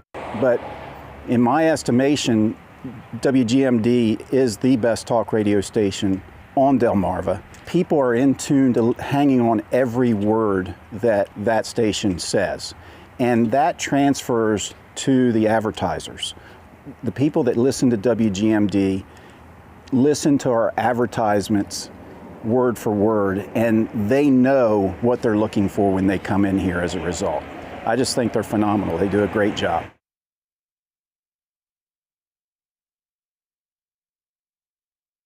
My name is Karen. My husband and I own Captain's Pizza. We have been here for over 6 years, going on 7. We only advertise with WGMD, and we love it. They really help us with anything that we need. They always have good suggestions. They help me with the commercials. Advertising has helped our business tremendously. We do get a lot of people that come in and want to know who is talking on the radio, and I'm always here, so I'm always happy to say that it's me. We participate with Delmarva Dollars.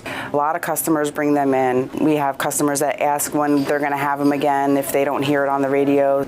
We tried advertising in the newspaper and things like that, but we see more of a showing with the Delmarva Dollars. And the customers, they ask me, where else do we advertise? And I tell them, we only advertise with WGMD. We've been very successful with them. We get exactly what we ask for, and it's well worth the money that we invest in it.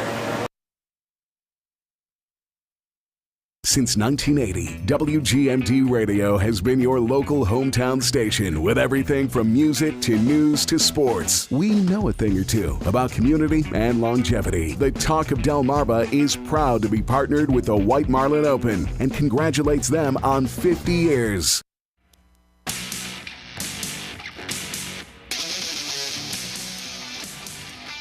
Welcome back to Tipping the Scales of Justice. Julianne Murray, live in studio. Phone numbers 302-945-9292 or 800-518-9292. You can go online to industrynewsonline.com and submit questions electronically. Let's go to the phone line. Caller, you are on the air. What's your name and where are you calling from? Hi, this is Carol from Frankfurt. Hey, Carol, how can I help you? Question. Go. Yes. I'm not sure if it's in the will or our trust for Delaware, but our property is to be sold, not split between our two daughters. Okay. I think that because of tax purposes, we'd rather just let them duke it out. Is that hard to change the status on either the trust or the will? Depends. So that they just split the property. Okay, so let me. Okay, so here's the difference is that if it is in a will, and it says it directs the sale and says the proceeds are split between your daughters. Okay, if it's a will, that will trigger a probate fee of 1.25%. If it's in a trust and says sale, no probate fee. In Delaware, if it's a will and you just want it to go to the girls and not duke it, and not direct the sale, let them figure out what they want to do with it. If you just have what's called the residuary estate push to them, there is no probate fee on the real property. In terms of amending, if it is an amendment to a trust, easy. It's a one-pager that typically says we reserve the right to amend it if it's a revocable trust. We reserve the right to amend it. Here's the amendment. And you do a remove and replace. So where we had the direction to sell before, now we just say no direction to sell and let them figure it out. If it's a will, I personally do not favor what's called a codicil, which is an amendment to a will, because it gets attached to the back of the will. And it says, hi, I'm an amendment to a will dated so-and-so. the codicil can get removed because we don't file them anywhere. So if it's a substantive change, the will didn't know it was getting amended, so there's not, no one would know to look for the codicil. So I generally encourage people to redo a will if it's a substantive change, but if it's a trust, they get amended all the time, and it's very easy to do. So it depends on what your underlying document is, whether it's a trust or a will. Okay, well, I'll be in touch. All right, cool. I appreciate the call. I appreciate the call, Carol. Thank you so much. And real quick before I go to the next caller, something to think about with this whole direction to sell and why I encourage it, even if it triggers a probate fee, is that if you have 2 children and you just push it to them and don't do the direction to sell, and they don't agree on what's supposed to happen to the piece of property, it can cause problems. And one of the things that is difficult about that is, historically what will happen is one of them will move in and say, I want to take my 50% of ownership by living here 100% of the time. So the direction to sell avoids the fight, which is why I push for it. Let's go to our next caller. Caller, what's your name and where are you calling from? This is Bobby from Milford. Hey, Bobby, how can I help you today? Yes, ma'am. I had a family member recently passed away, and his lawyer, who was was put down as the executor of the will, passed away about 2 months before he did, before my dad did. Okay. So, who becomes the executor of the will? It depends. So the in the will, if the and you said it was your dad who died? Yes, ma'am. Sorry to hear that, man. If in the will your dad named an alternate executor, that is who would become the. Did he or did he not? He did not. Okay. So now what happens is anybody who is a beneficiary in that will can apply to become the executor. Okay, so if you're named, for instance, you can go to the Register of Wills and basically there's some paperwork. So it may be they have a really, really good pro se section, meaning you can go in without an attorney and they can kind of walk you through this. There's some paperwork involved in it, but basically if there is no executor, you can, as a beneficiary under the will, you could apply to become the executor. There is nothing that stops an executor from also being a beneficiary under a will. Okay. Okay. I am the only beneficiary. The only thing it does say is that if I wasn't alive at the time, that my daughter would become the beneficiary. So. Yep. So you absolutely have the wills and apply to be the executor. I guess, yep. Right? Yep. Now there is a waiting period. When did your dad die? It's been about a month now. Okay. I know that if there's no executor at the 60-day mark, you can apply. In this case, because the named executor died, I don't know that the 60 days applies. But it just a call to the Register of Wills, and you can find that out for sure. Okay. All right. I appreciate you very much. Not a problem, Bobby. Thanks for the phone call. Okay. Let's go to the phone lines again. Caller, you are on the air. What's your name and where are you calling from? Hey, Julianne. My name's Steve, and I'm from Long Neck. How can I help you? Actually, you did my will and family trust. Okay. If I want to make changes to both of them, can I just type that up and bring it over to your office, or do we have to come in and sit down? And I'm not trying to just drive business here, man. It is, well, I mean, so legally, yeah, you could. But you got to make sure that, I mean, there's a way that you do it where you refer to the trust and you say, we reserve the right. Here's what we are doing, and I encourage people to do a remove and replace instead of doing a line by line. Just type the stuff up and bring it to you so that you can do all that. You were talking at the same. Right. Hang on, we're talking at the same time. Say what you were going to say again. I couldn't hear you. I'm talking about typing up the concept, the concepts that we're talking about, and bringing that to you, and let you do the whole thing, change the will, and et cetera, et cetera. Yep. Or do we have to come in and sit down for? I got you. I'm sorry. I misunderstood you. Believe me, people call and say, hey, can I do this myself? And I took that, no, then that's why I kind of giggled. No, you can absolutely, you do not have to come in and do a sit down with me in order to make an amendment to a will. You can shoot me an email. Okay. You can reach out to my assistant, Pam. But yes, if you know what the changes are and you just want me to take care of that, you can do that. Absolutely.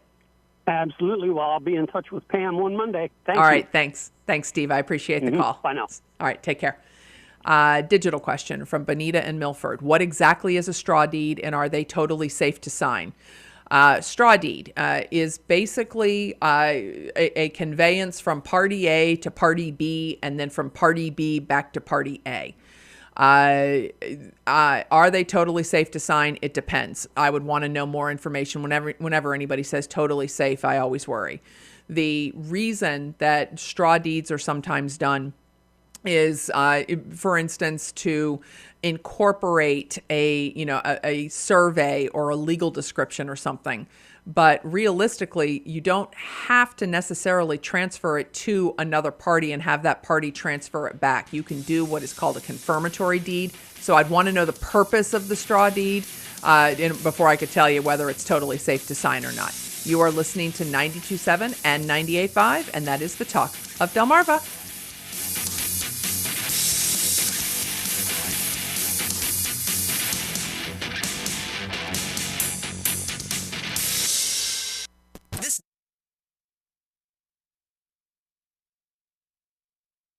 Hi, I'm Mary Beth Hutton from Rehoboth Beach Running Company. We've been in this location for about 8 years, and we've been in business for about 16 years. We're pretty much busy every day, all year round now. Since we've been advertising with the Talk of Delmarva, everywhere we go, people seem to know about us. I like working with other small businesses. We work with a lot of small businesses, and advertising is no different. And we like for people to come in and actually see our store. Yeah. So when people from the Talk of Delmarva have seen our store, they understand it better. Some of their other customers shop at our store, and it's really a small town kind of life. And people shop local, advertise local, listen to the local radio. It all kind of comes full circle.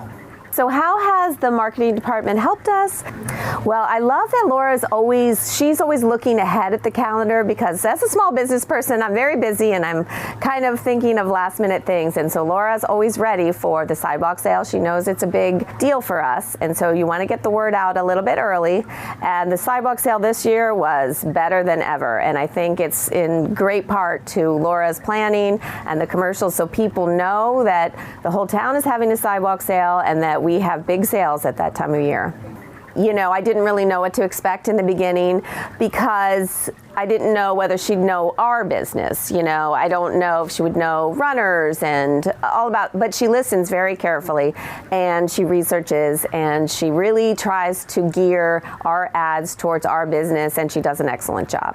I think people really more now than ever want to shop local. I think people want to support local businesses and help the community. And so when people know that we are a small business that meets their needs, they'd rather shop here than go online or some other way. So I think people really want to help themselves and help the community. We have attracted our ideal customer at the Talk of Delmarva. We service people from, 12 years old or even younger to 95-year-olds. So yeah, I think our ads are doing a great job of bringing customers to us.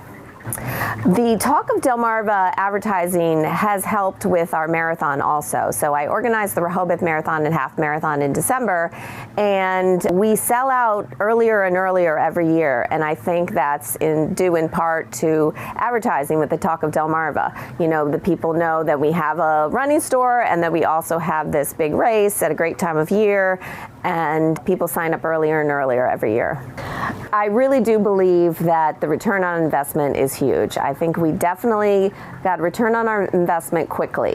Every dollar spent was well worth it. I would highly recommend for other businesses to advertise on the Talk of Delmarva. It's been a great experience for us. It's been very worthwhile, and I would highly recommend it to other businesses. I'm Tom Holmes, 1776 Steakhouse in Rehoboth Beach. The restaurant's been here since 1987. I've had it since 2007. I get probably 2-3 customers a night that will come in and say, I heard you on the radio and it sounded great and we're so happy that you're advertising locally with local businesses. I used to do very limited advertising, just a little bit on newspapers and billboards and stuff like that, but now I'm pretty much exclusively just with the radio station. I advertise on Rehoboth Foodie Bob's show, and I also advertise different segments and different times during the course of the week. I've been pretty much with the same schedule for maybe about 10 years. I'm just happy I am advertising with them. They've been very loyal to us, and the feedback I get from my customers about the radio station is tremendous.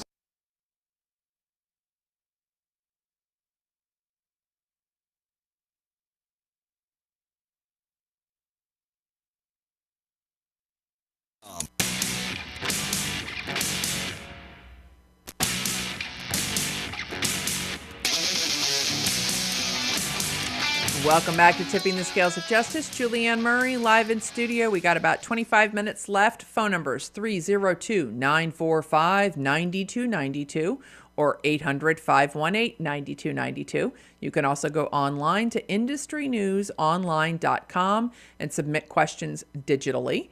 I've got one here from Tim in Seaford that says, if you purchase a trailer in Delaware to tow with your pickup truck, do you need to add the trailer to your auto insurance, or is it covered by the vehicle towing it? Great question. First of all, there is a distinction that is made for anybody out there between owning the trailer and renting the trailer. Owning the trailer, it is typically going to be covered by your auto policy. Renting, not necessarily. But in terms of your auto policy, some auto insurance companies will require you to get an endorsement on your policy specifically for the trailer. So what you should do, don't just assume that the trailer is covered because you own it. Contact whoever your insurer is. Tell them that you have a trailer and make sure that it shouldn't necessarily cost you for the endorsement. Maybe it does, but it would be, not a large amount. I would, use the word assume, which is always dangerous, just because it would be for the value of the trailer. But in general, if you're towing, you own it, it would be covered by your insurance. But just to, check with your insurance company just to make sure that you don't need an additional endorsement. So I appreciate the question, Tim.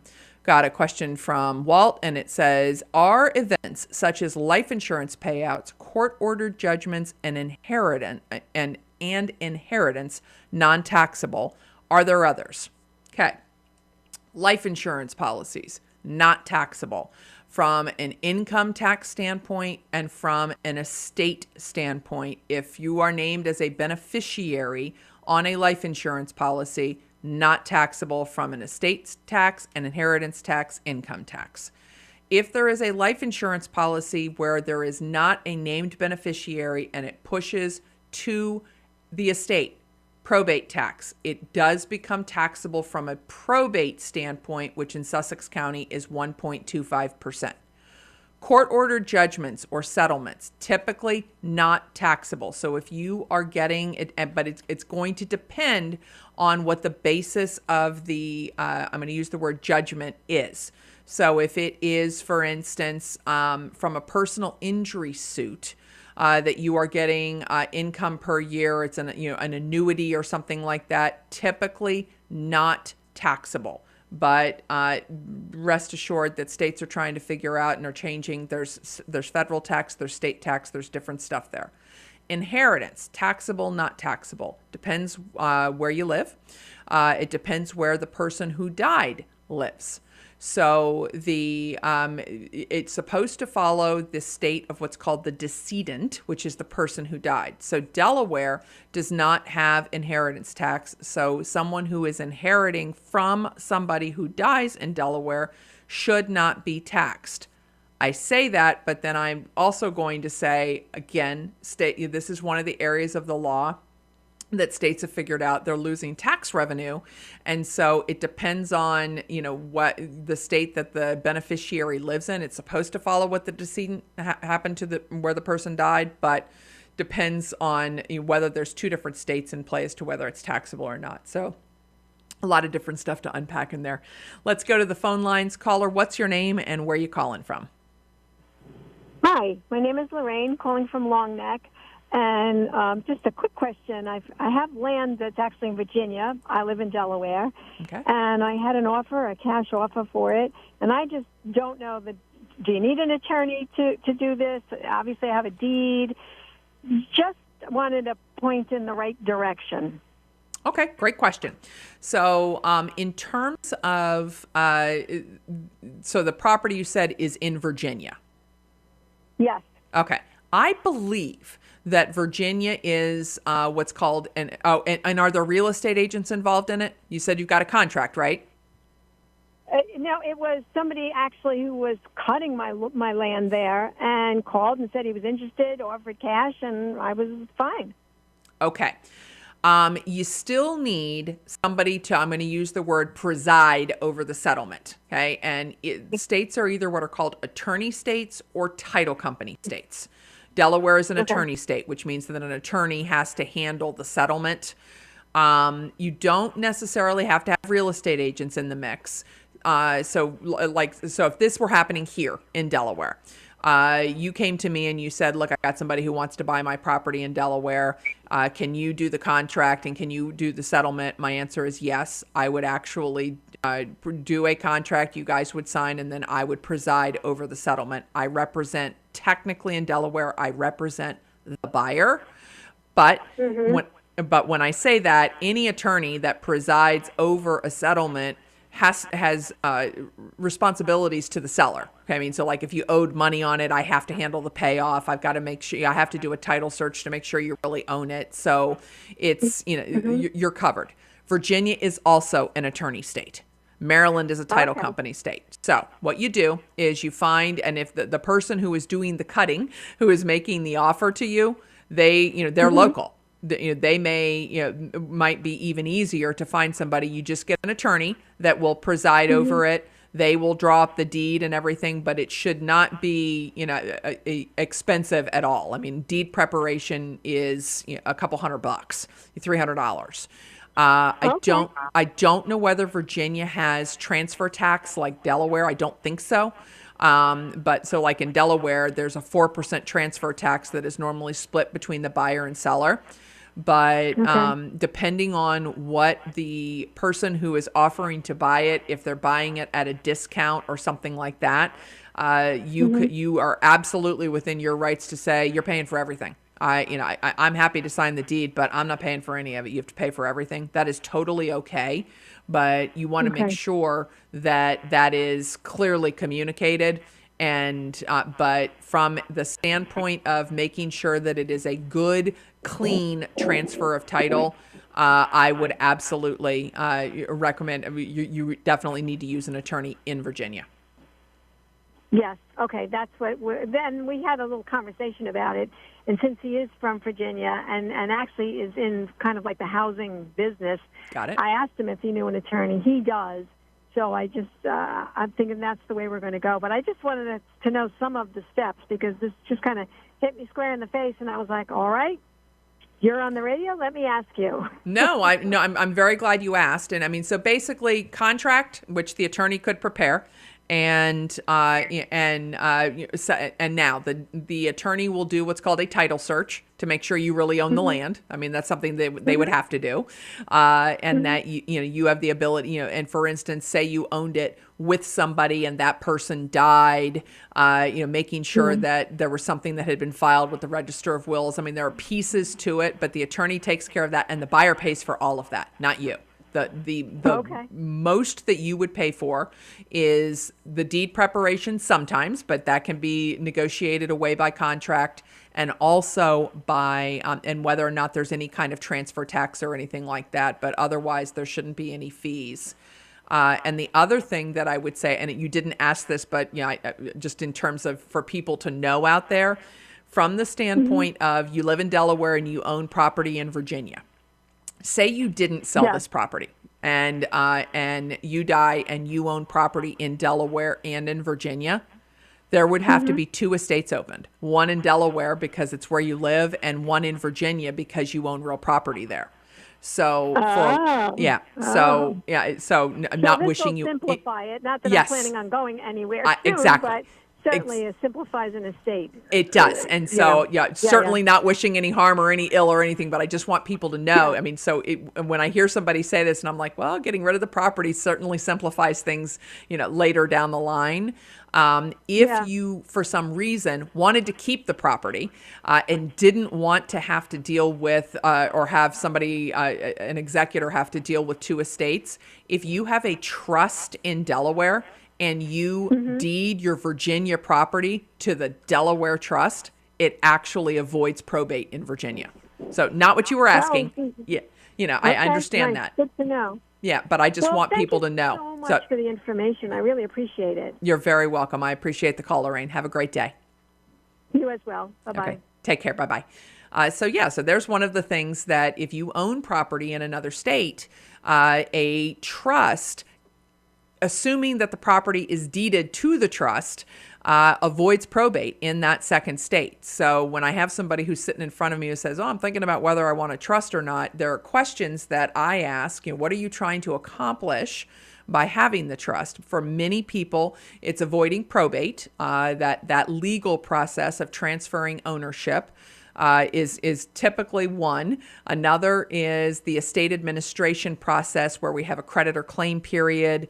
We have bills that are paid out of the estate. So if there are medical bills or legal bills or funeral bills or things like that, avoiding that process, a trust avoids that.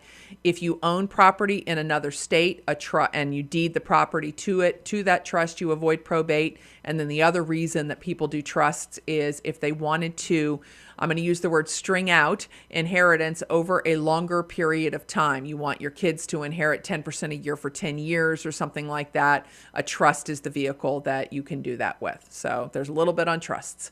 You are listening to 92.7 and 98.5, and that is the talk of Delmarva. I'm Tom Holmes, 1776 Steakhouse in Rehoboth Beach.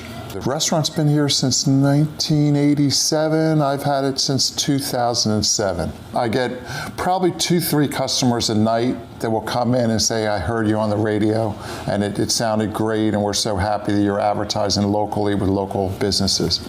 I used to do very limited advertising, just a little bit on newspapers and billboards and stuff like that, but now I'm pretty much exclusively just with the radio station. I advertise on Rehoboth Foodie Bob's show, and I also advertise different segments and different times during the course of the week. I've been pretty much with the same schedule for maybe about 10 years. I'm just happy I am advertising with them. They've been very loyal to us, and the feedback I get from my customers about the radio station is tremendous. I'm Keith Pettit, an assistant manager here at Southern States Milford Cooperative in Milford, Delaware. My experience with WGMD radio station, Talk of Delmarva, has been outstanding. We do our once monthly radio show here in our showroom, and we instantly see results of people coming in that day and the following day and the weeks after saying, I heard about this on WGMD, the Talk of Delmarva. And not just at a close local level within a few miles, but it brings customers in from a fair distance to come and check out the products that we've talked about through the radio station advertising. But in my estimation, WGMD is the best talk radio station on Delmarva. People are in tune to hanging on every word that that station says, and that transfers to the advertisers. The people that listen to WGMD listen to our advertisements word for word, and they know what they're looking for when they come in here as a result. I just think they're phenomenal. They do a great job.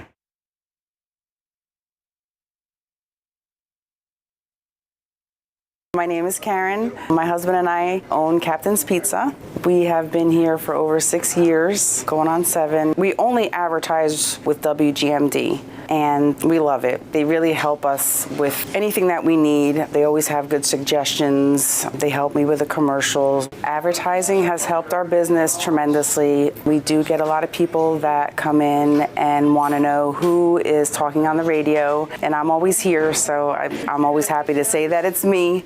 We participate with Delmarva Dollars. A lot of customers bring them in. We have customers that ask when they're going to have them again if they don't hear it on the radio. We tried advertising in the newspaper and things like that, but we see more of showing with the Delmarva Dollars. And the customers, they ask me, where else do we advertise? And I tell them, we only advertise with WGMD. We've been very successful with them. We get exactly what we ask for, and it's well worth the money that we invest in it. Since 1980, WGMD Radio has been your local hometown station with everything from music to news to sports. We know a thing or two about community and longevity. The Talk of Delmarva is proud to be partnered with the White Marlin Open and congratulates them on 50 years.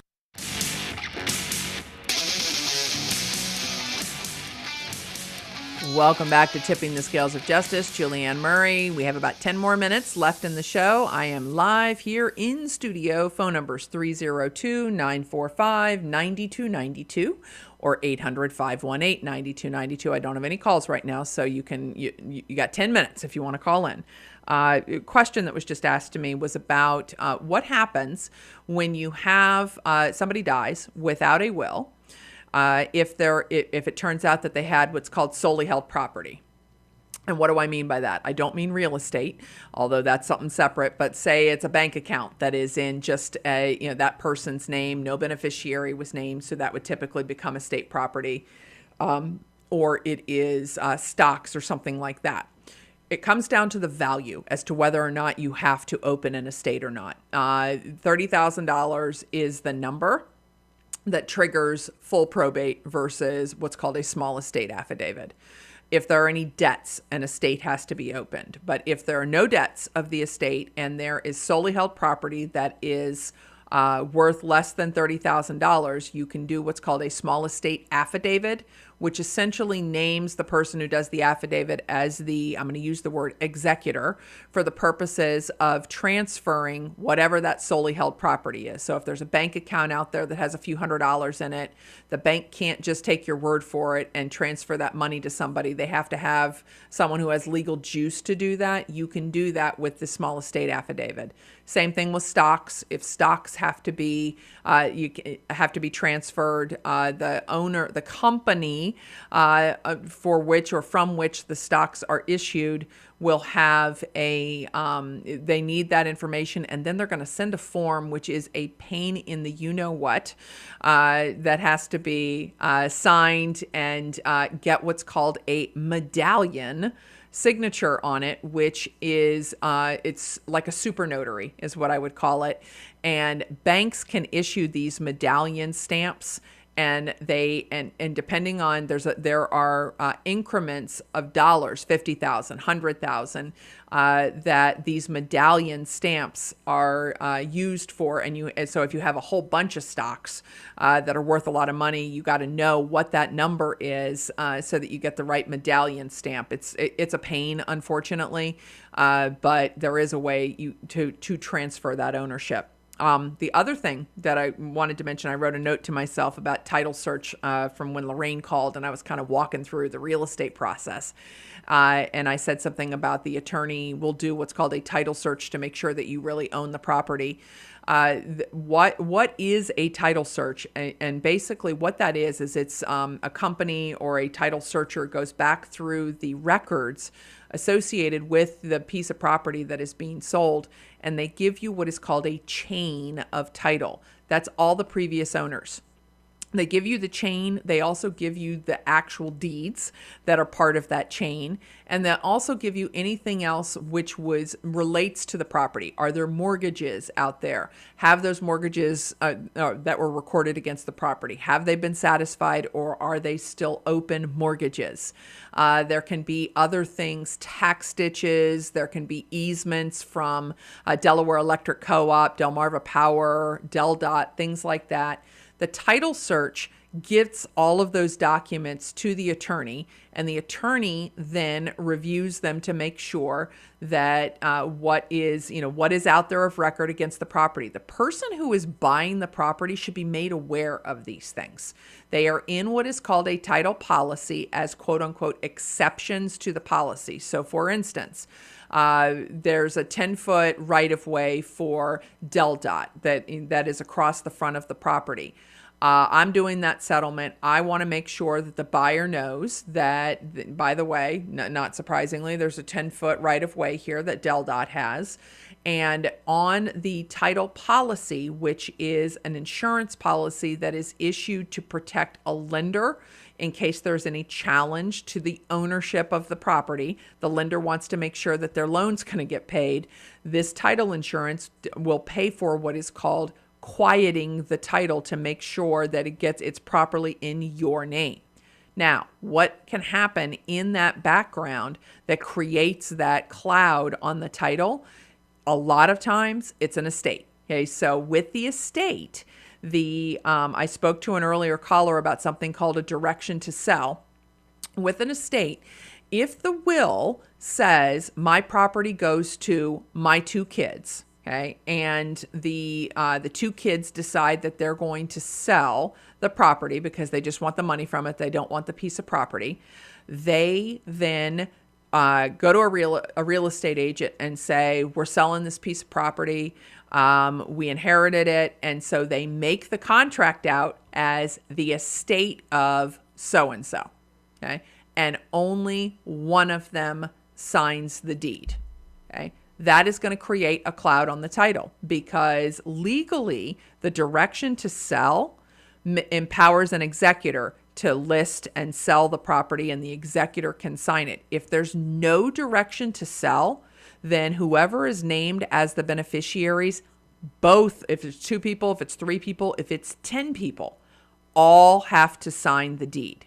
So title search will pick up whether there's an estate in the mix and will actually give the attorney a copy of the will. Okay. So if I'm looking at a title search and I see a will, I'm now looking inside that will. I'm looking to see whether there's a direction to sell and whether or not, and did everybody sign the property, the deed the way that they're supposed to. But if that doesn't happen, if that doesn't get caught, if there's something like that, title insurance is there to clean that up, to go back in time to make sure, to fix however that needs to happen. And if somebody has died and can no longer sign or convey it, there's ways that can happen. But Chancery Court is the court where that happens. But the title search gives you the first clue that it's out there. And then the title insurance is there. It's a one-time purchase that you make to defend your ownership in the property. That's totally different than this title lock insurance that people call about, which is if there is something fraudulently recorded, not legit, fraudulently recorded against your property, getting that fixed. So you hear the word title and it has all different meanings kind of depending on what the situation is and how that works. So just a little bit on real estate. And then in terms of signing a deed, making sure that the person who is signing that deed is the right person is important. So for instance, I did a real estate settlement this week where the contract that I had 3 people named as the sellers. Okay, I get the title search back and it says that so-and-so is the trustee of the irrevocable trust of these 2 other people. So the 3 that were shown as the seller, all 3 names are there, but they're not all technically the sellers. So I immediately contact the real estate agent and the bank and I say, wait a minute, there's a trust in play here. You've got the wrong sellers. It's not all 3 of them. It's one of them who is the trustee of the trust of the other 2. I know this is a lot, but it's very important to understand the different hats that people wear. And with an irrevocable trust, the person, there is a trustee and it's generally not the owner of the trust. So with a revocable trust, if you're husband and wife, for instance, you are the trustors, you're the creators of the trust. You're also what's called the trustees, the managers of the trust. Totally okay. On an irrevocable trust, not totally okay. The husband, you basically have another person, whether it's an attorney, whether it's your adult child, but you have somebody else who is the trustee, who's the manager. Okay. If you go to sell that, you want to sell that piece of property, you, as the owner of that irrevocable trust, are not the authorizing person. Okay. The trustee is. So in this case, we were able to catch it early on. We amended the sales contract. The real estate agents amended the contract, naming, in this case, it was an attorney who was the trustee. Made sure that the attorney, as the trustee, signed that real estate contract. That made the bank happy, so that all the paperwork matches. And then when it came time for the signing of the settlement sheet, the deed, the transfer tax affidavits, all of that, the attorney was the one, as the trustee, who was signing off on all of that. So lots of different layers in there. But the reason I bring that up is, in that case, if we had not, I hadn't paid attention to it, hadn't seen that this attorney, that there was an irrevocable trust out there, and made sure that I had the right signatories, and I just took that real estate contract at face value, I would have had the wrong people signing the deed. So my client, who's buying this piece of property, would not have been happy with me, because there would have been a problem. There would have been a cloud on the title. So, when you're sitting out there and you're wondering what the heck are these real estate agents, and what the heck are these lawyers doing with real estate settlements, there's a lot that happens behind the curtain that you don't know about, that is important from the standpoint of making sure that your biggest asset, because for most people that's their biggest asset, is getting to you properly. So thanks very much for all the questions. You're listening to This is Tipping the Scales of Justice. Julianne Murray, 92.7 and 98.5, and that is the talk of Delmarva.